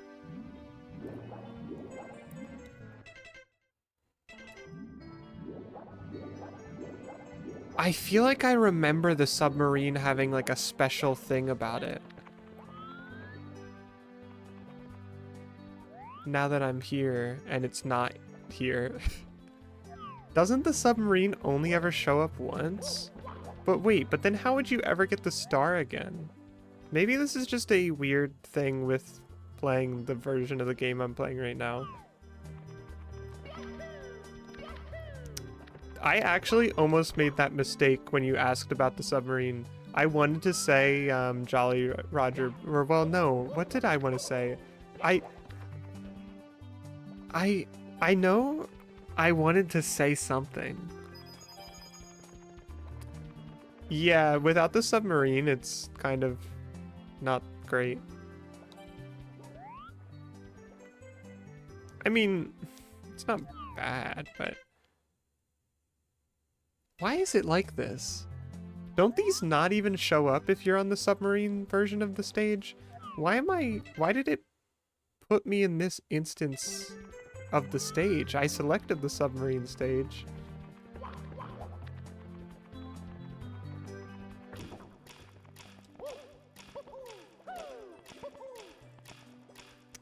See, it's weird. I feel like the submarine does leave forever. But that can't be true because then how would you recollect the star, like the blue star over there?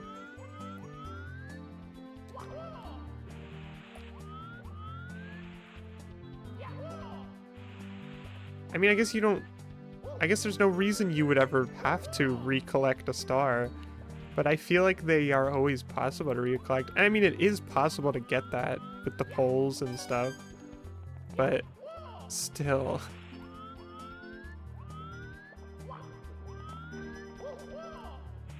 Actually, that time I was talking about playing this game with a bunch of people and me getting confused about the mug pipe, we actually probably spent the most time in this level climbing around on the submarine than any other time. I wonder if I was hosting and if this is the file. And if... But no, I don't think so because I feel like we got the red coin star. Or at least I did. I think it kind of was winding down by the time that was happening though.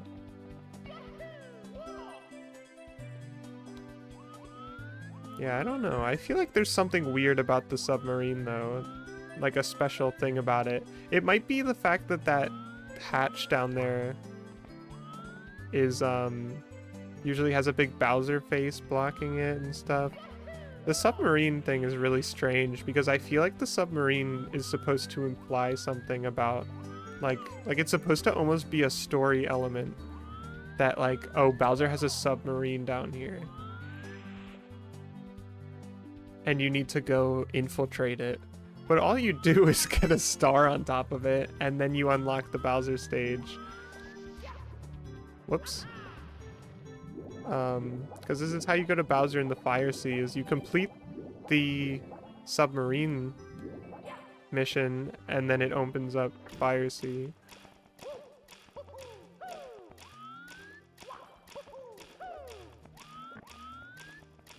I don't really think about how, like, strange of a setup it is. Because there's that, like, water wall in front of the Fire Sea entrance that forces you to go in here first to do the submarine, and then when you clear the submarine mission, it recedes back.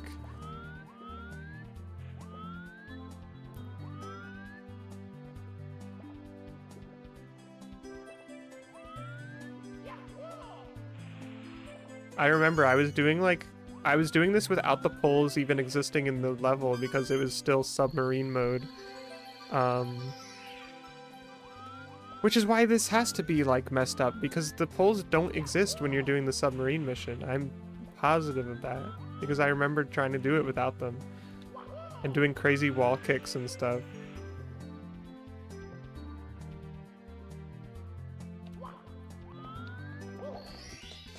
I don't know, I'm so confused. I was so confused that I just needed to do another star, even though I thought I was gonna stop streaming.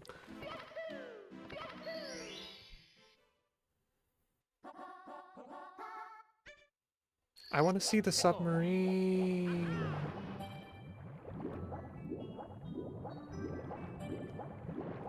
Someone joined my game because technically this is an open lobby. But it has a password, so... But somebody figured out what the answer was, and now they're here. I think it would give me chat messages if somebody joined, but it would be really funny if somebody could have joined anonymously without the game alerting me to that fact, and they just, like, showed up. Okay, something's definitely wrong. This isn't right. It's not supposed to be like this. Also, the game took all my lives away from me because I won the game. What if it's Herobrine? What if I turned around in this hallway and Herobrine was at the end of that?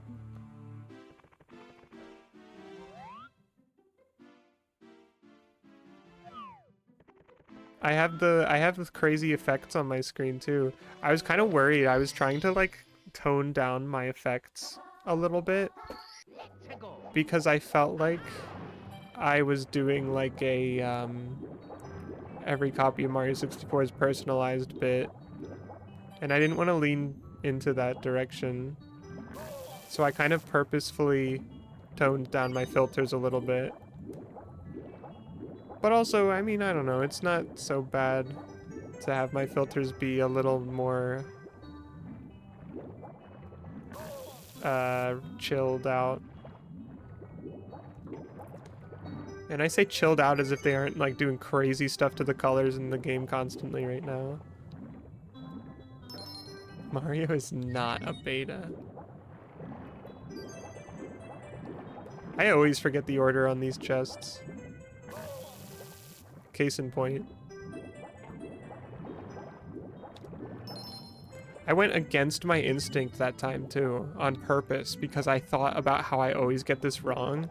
And so I was like, oh, there's no way it's actually the one over here. I'm gonna turn around and do the other one. And it was wrong. I know that other one is the last one. That's the only thing I have in my memory.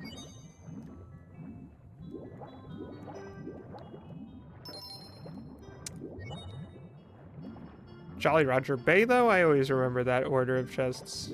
So easy. 23 is #1 type of puzzle.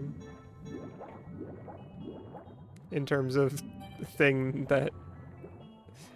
for gamer to know. If you know this little puzzle answer, then you might be a gamer.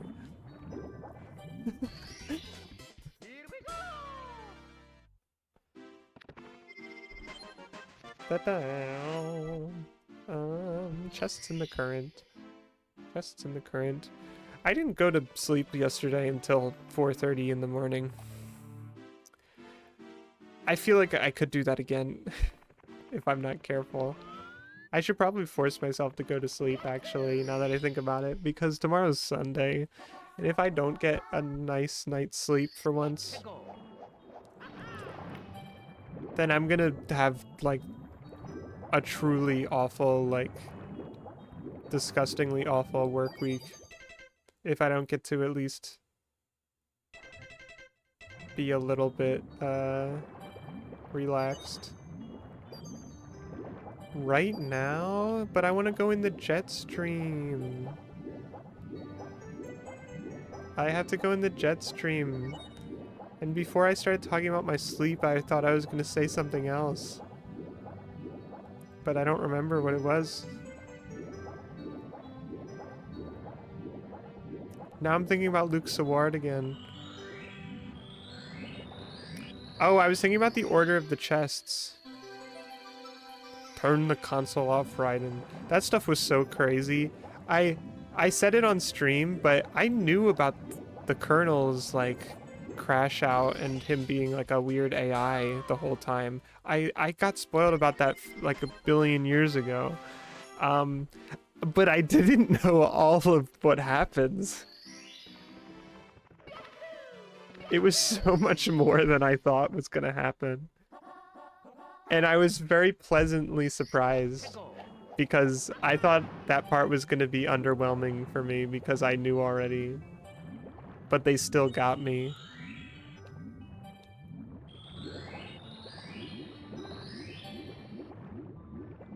Osmosis didn't steal it from me. Wow, I actually went too slow.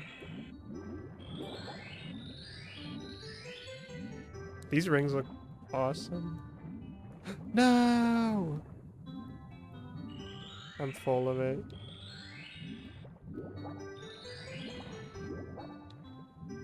Luke Saward.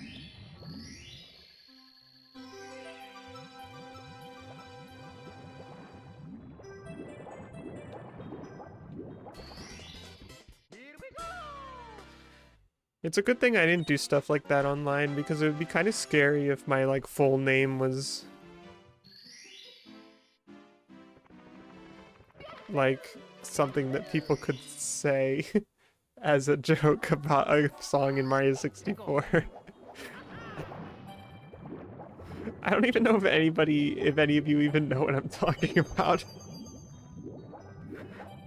He's just like, he was just a kid who made like some lyrics to Mario 64.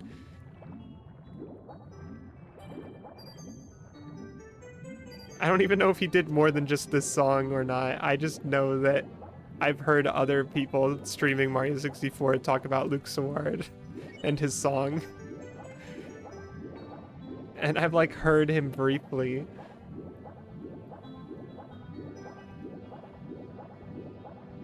You know, I remembered what I was gonna say earlier, and then I forgot again because I started talking about Luke Saward.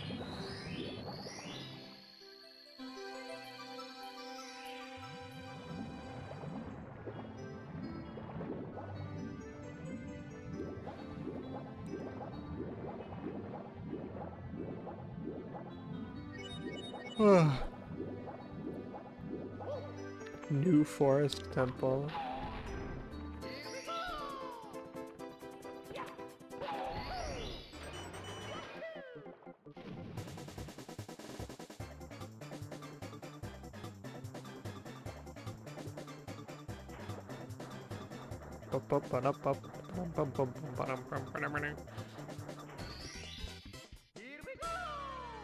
Ah, jeez.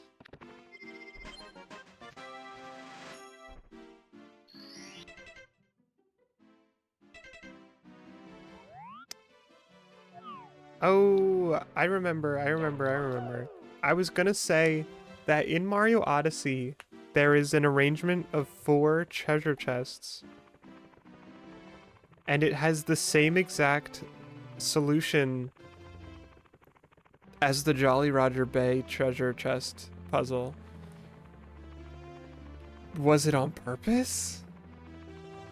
I mean, it is just a combination of 4 things, and I could see how you get there in terms of like any other combination, and it's like kind of a little like I don't know, like is that just the combination you do in that situation? Right? When they're lined up in that specific parallel way.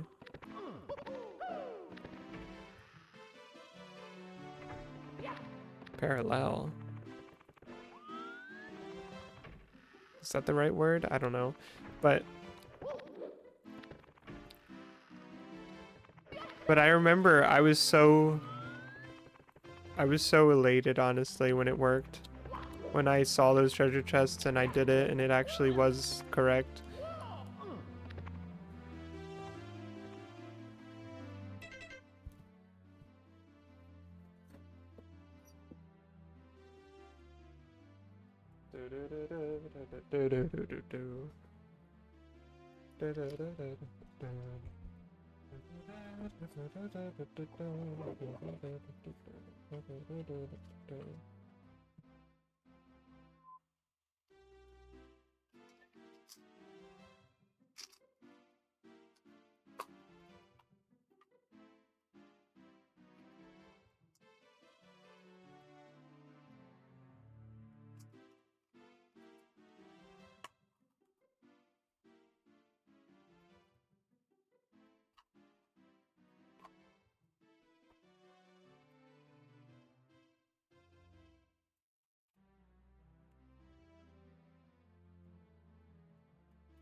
What, were you a fan of my ASMR?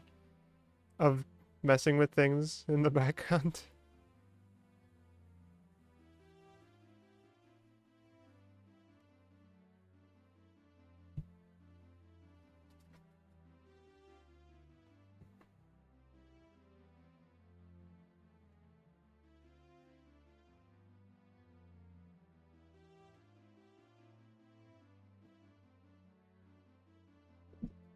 Hello, Calamarici.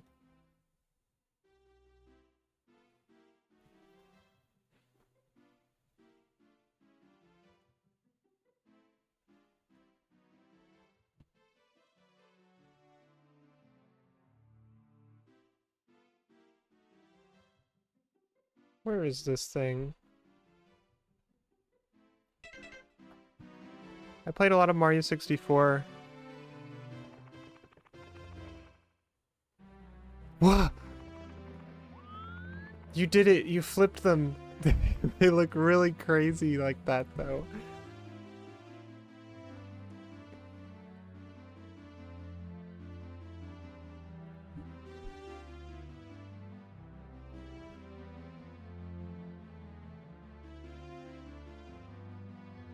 Wait, why am I not going back?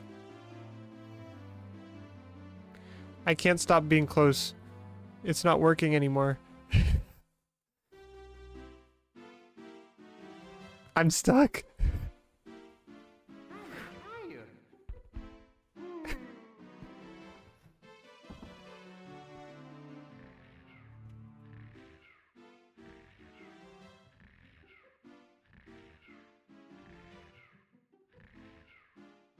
I also can't get the thing I was trying to do to work for some reason. Never mind, it's working now. Exceptional!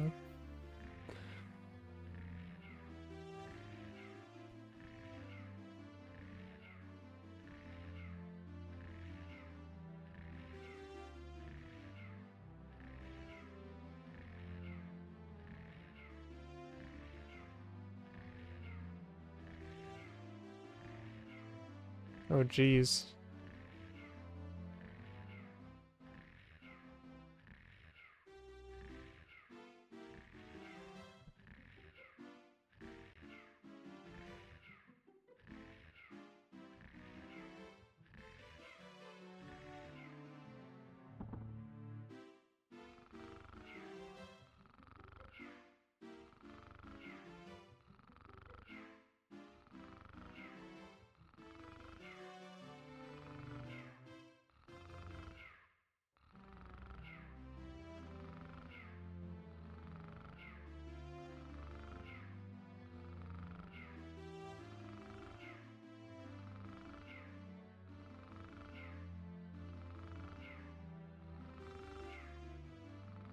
No video.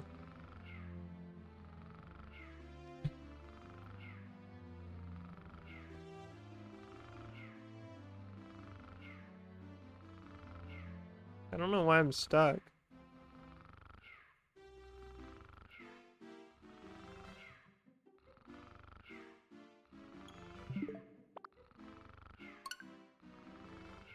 What? No.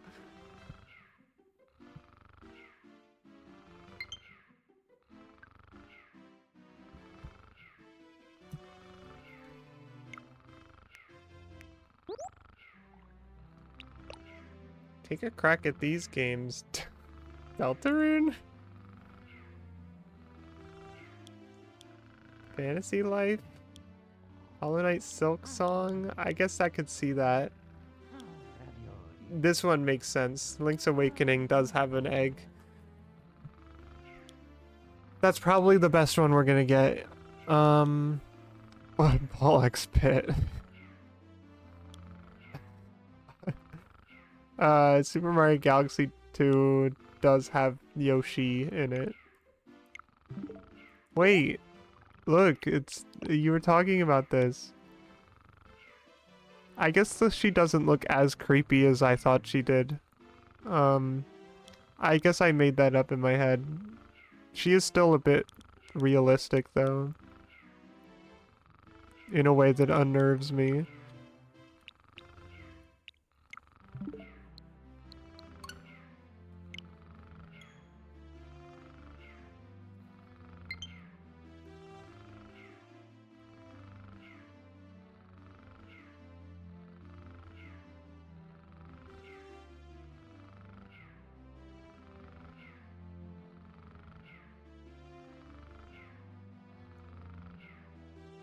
Super Mario Odyssey!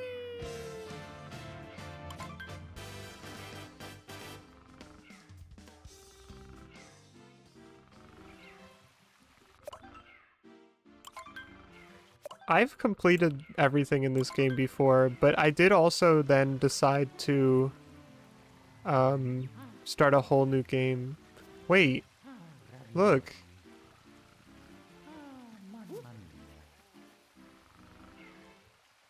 Hold on, let's turn that other guy down.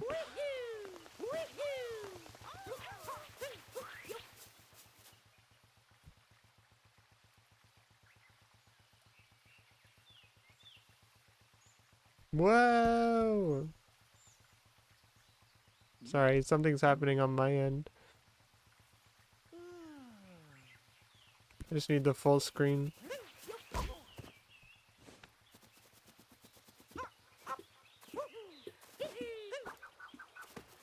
I don't remember how to play this game actually. Also, I'm like suddenly very bothered by the fact that this is widescreen because it feels like I can't see up and down enough. I'm like having a issue.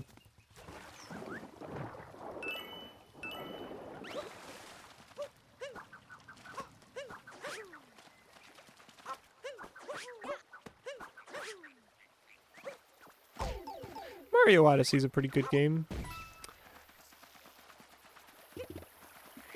I think I've found myself criticizing it at times. Oh geez, I really feel like I'm playing Mario 64 right now because I'm trying to get coins to heal myself. And I'm gonna die now also because the movement of Mario is way different in this game. He doesn't hold momentum in this. Or like Mario doesn't have like momentum in the way he does in Mario 64 in this game. And I said that as an excuse for me messing up, but I think that is also one of my gripes because Mario Odyssey, I mean Mario Sunshine also has a lot of momentum, fun times. But I also don't think it's a thing that actually makes this game worse. It's just me being preferential.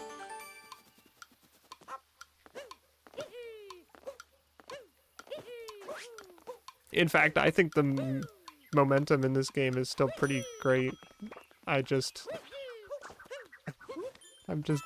old.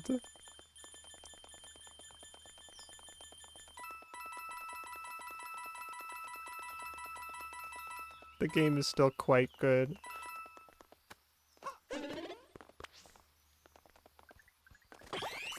They even put Yoshi up here.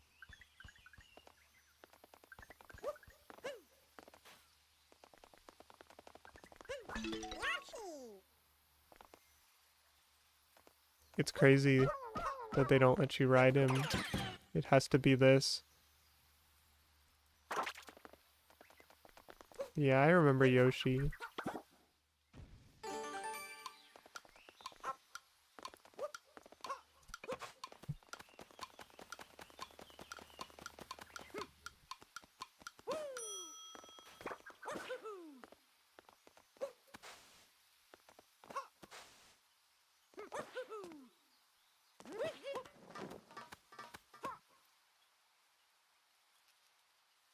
This landscape is crazy.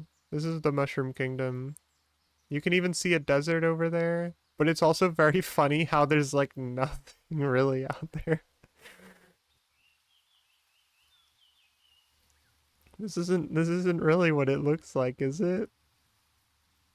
But it's just very funny to me that they did decide to be like, oh, let's like put a desert in the distance so you can be like, oh, there's World 2. And There's a big lake. That's pretty cool.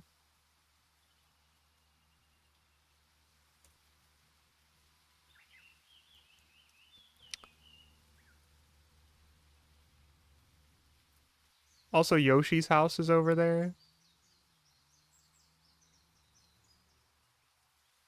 I don't know why he built it on a pillar of earth.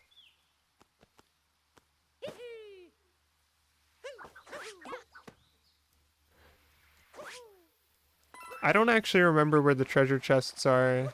I don't really care about showing them off. I just decided I wanted to open Mario Odyssey.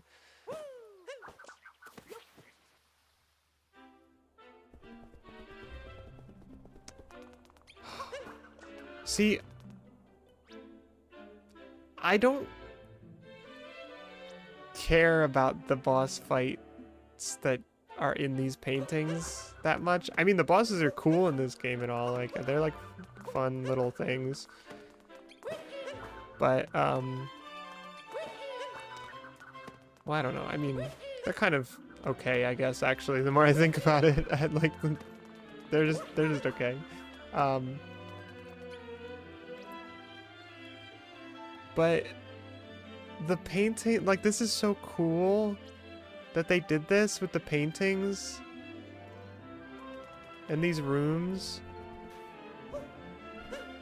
But then the stuff inside but then it's just a way to do a boss rush type of thing, or like refights of bosses, and so I'm less excited about that. And it's like watch, I have to go in just to show you.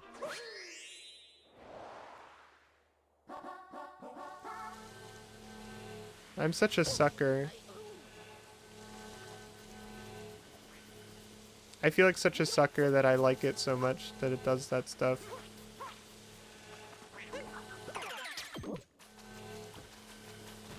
Yeah, why did Peach have these in the castle? They foretold the future. Mario wouldn't have even been able to fight these because he needed Cappy to do stuff.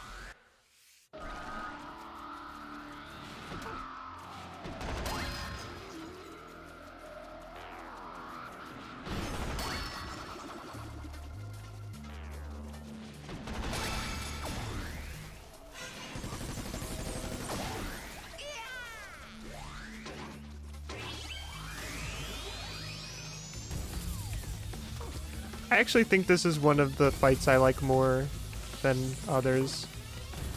I was just thinking about the Mecha Wiggler fight, and that I'm like, that one's just kind of okay. But this one's not bad. I do like this one.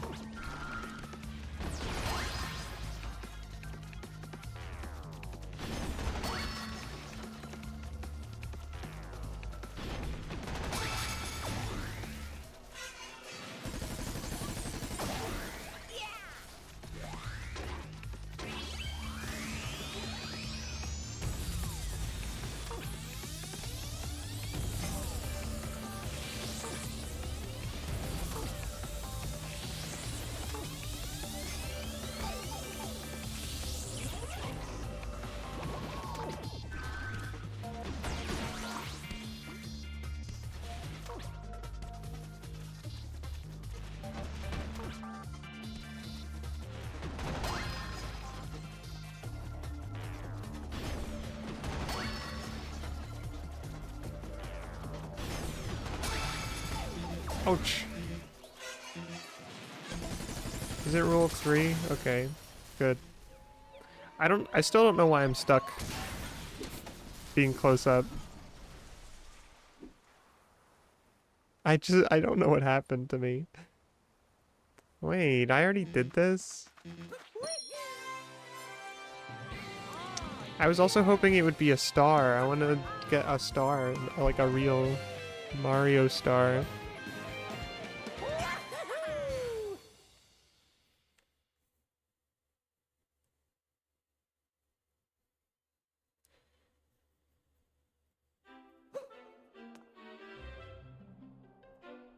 He is really pale.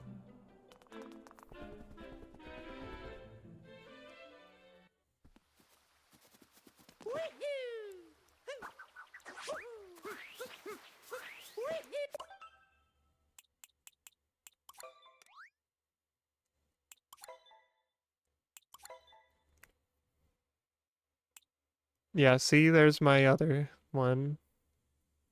2018. That's crazy.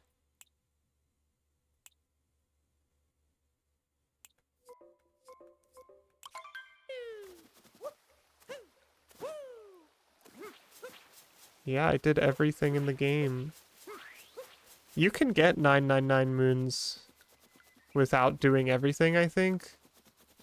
And in fact, you have to use reproducible methods to get to 999 moons in the first place. Like, you can do everything in the game and not be at 999. You then have to just, like, start buying a bunch of them from the store, basically. Because you can just buy them infinitely.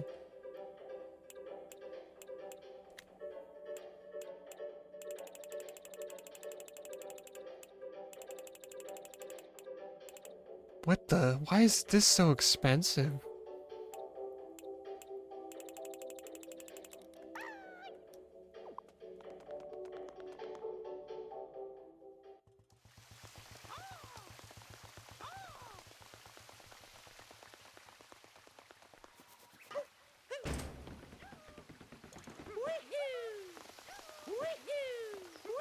That's probably true. I do kind of remember that being a thing.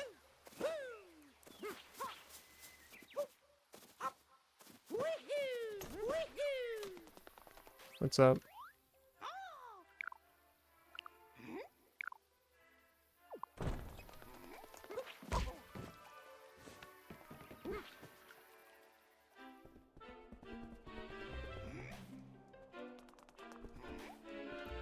Oh, here's another one for all the gamers out there.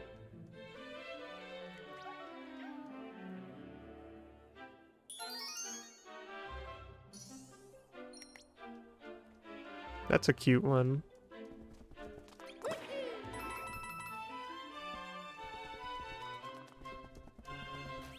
Alright, give me something.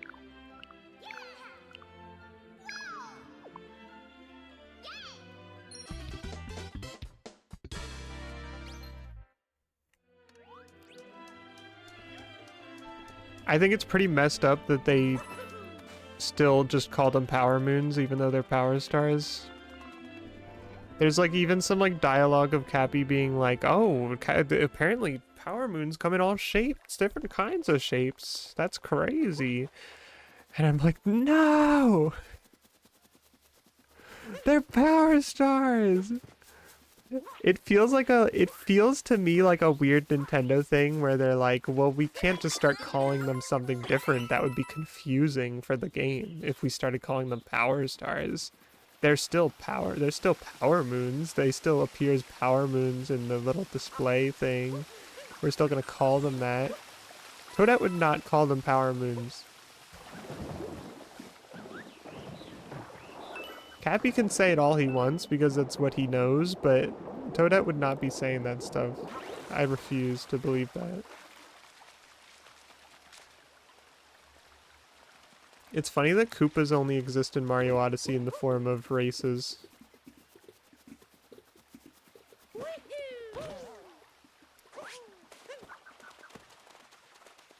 Bowser employs no Koopas in his army anymore. I guess they're like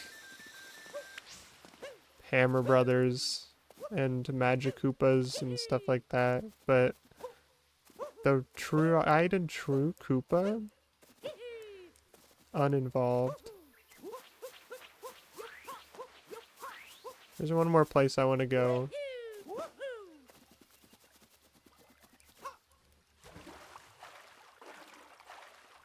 Actually, there's two more places I want to go.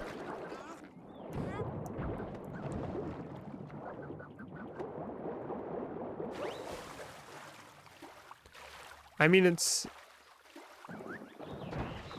definitely a silly thing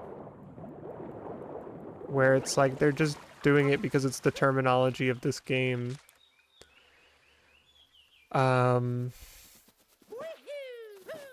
it's not that I think that they're all just different forms of power moons. It's just that power moons are also the same kind of thing, I guess. And that they're just calling them that in this because it's this game. But it is also just I mean, it is kind of pedantic at the end of the day because it is just a collectible in a game. But it is kind of funny for them to also kind of weirdly attempt to say something about it too, to address it. Which is what makes it almost stranger. Oh, what the heck? I'm not fighting that guy.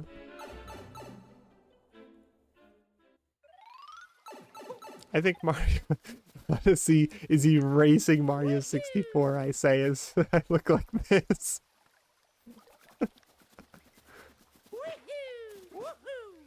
There's a lot of stuff that goes around about Miyamoto. People love to pretend Miyamoto said things he didn't say. I mean, I guess I don't want to, I guess I shouldn't be like a Miyamoto defender either, because he's not like he's like a saint either. Well, I mean, I don't think he's an evil guy either, but I don't know. I don't want to be like, I don't want to like, I don't also want to be in the position of somebody who defends a big name guy who made like 1 billion Mario games. But all that stuff people say about him are a little over the top. What is this gonna be?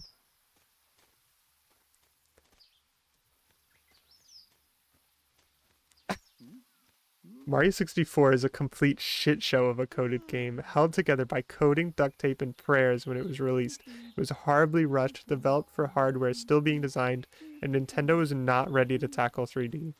It was also the high point of Miyamoto megalomania. It's very under-optimized, and it's a miracle the whole thing boots in the first place.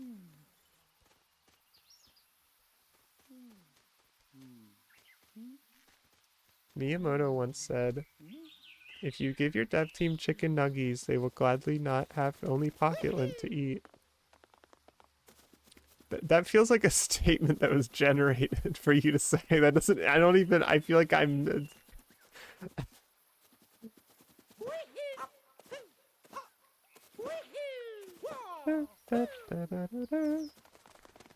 Oh, this is why I was dressed like Mario 64. I'm sorry, I didn't mean to make fun of you. I meant that in an entertained way. It's very much in the vein of the things people say about Mr. Miyamoto.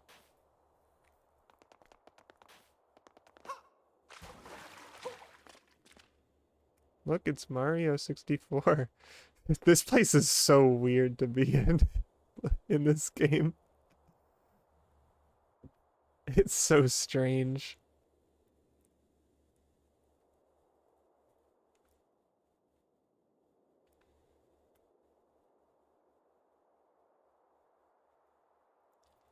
It's like it looks kind of bad, but it feels ROM hacked. Like this feels like a ROM hack. This room.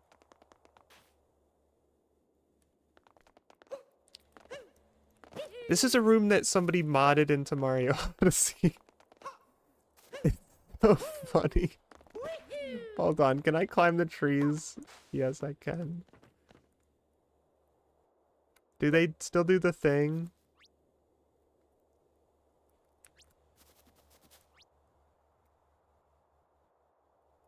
Not quite. They don't, you can't quite make them skew to the ground like they used to. Or can in some cases. I don't know if they, I don't know.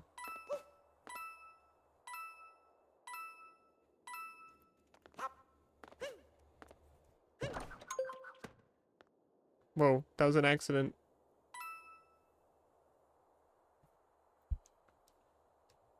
Ba-bum, ba-ba-ba-ba-ba-ba. It is like a TF2 map.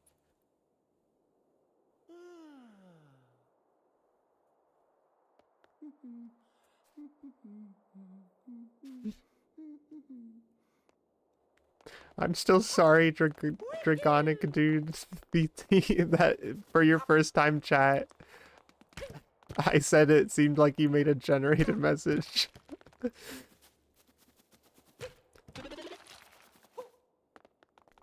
I promise I mean it as kindly as I could.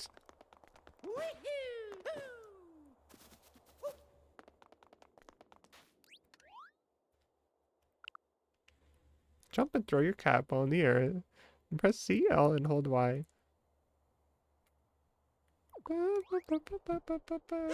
Hold on, hold on, hold on, hold on.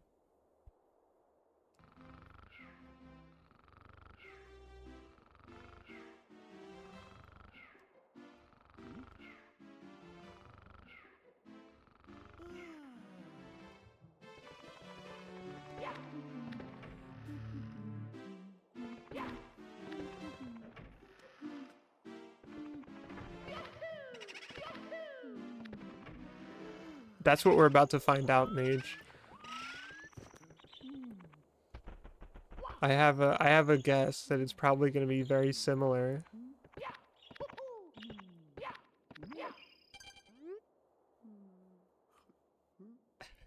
It's not the same at all. If you jump repeatedly and time it right, you'll jump higher and higher. If you run really fast and time 3 jumps right, you can do a triple jump. Jump into a solid wall and then jump again when you hit the wall. You can bounce to a higher level using this wall kick.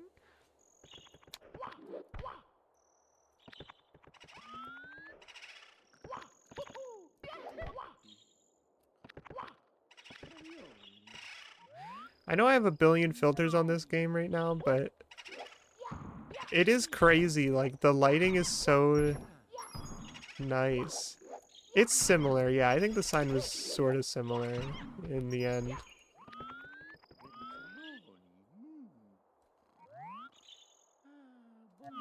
Like, they have this, like, nice light thing going on here, this baked-in lighting situation.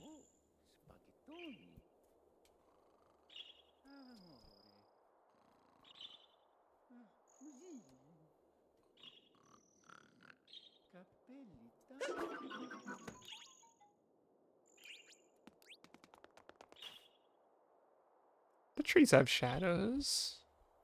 Actually, I just, like, made that comment about the baked-in lighting, and then it's literally here.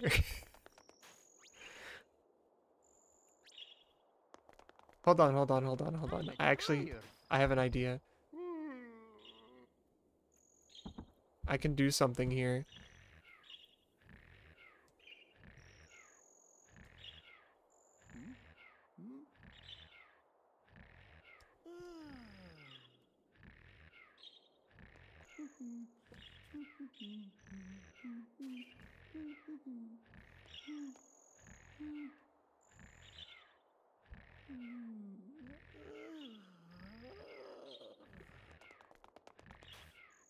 It's honestly, like, I guess you can tell that it's like way brighter. But look at these, look at the wonders of these filters. Makes it look a little bit less goofy. Although it still doesn't look as rich as this does.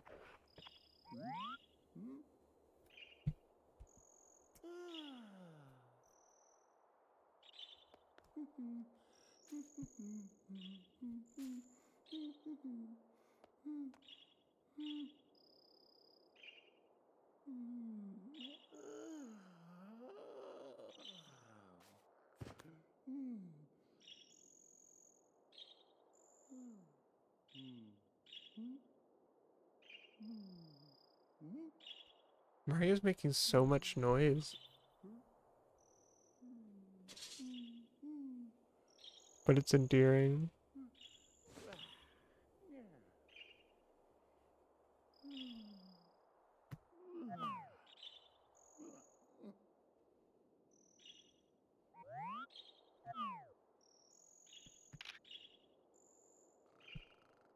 Spaghetti.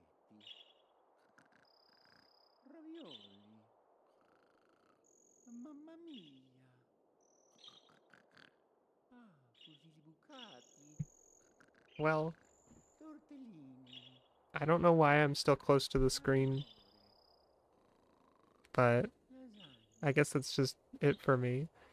Bucatini. Tortellini. Um, I'm tired.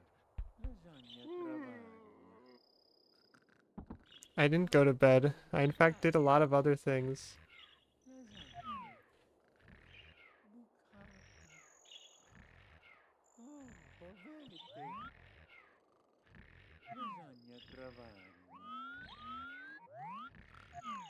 Cappelli. Mario and Ingrid are getting to bed for real right now.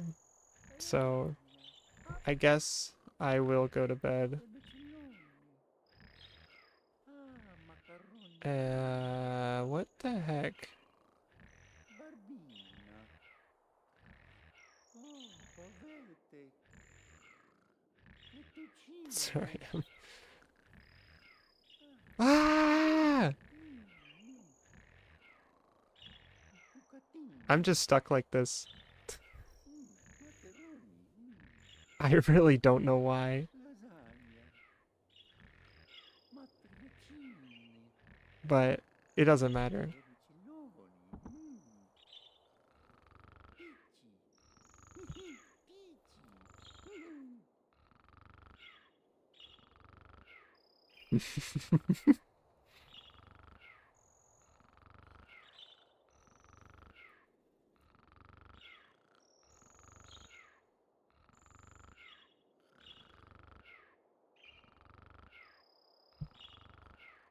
We can do whatever we want in this Fatti. wonderful world of Mario. Bucatini. Cappelli. Ah, fusilli. Isn't this crazy? Princessa. Cappellini. I really should go though. They're both fully on the ground now, sleeping, snoozing like crazy. So, thank you. Thank you for watching this strange stream that happened. And good night. Fettucce. Vermicelli. Ah, cappellini. Cirolle. Lasagna. Bigolli. Princessa. Nighty. Ah, spaghetti. Ah, ravioli. Fettuccini. Ah, mamma mia. Cappellini. Al Mario. Ah, cappellini. Vermicelli.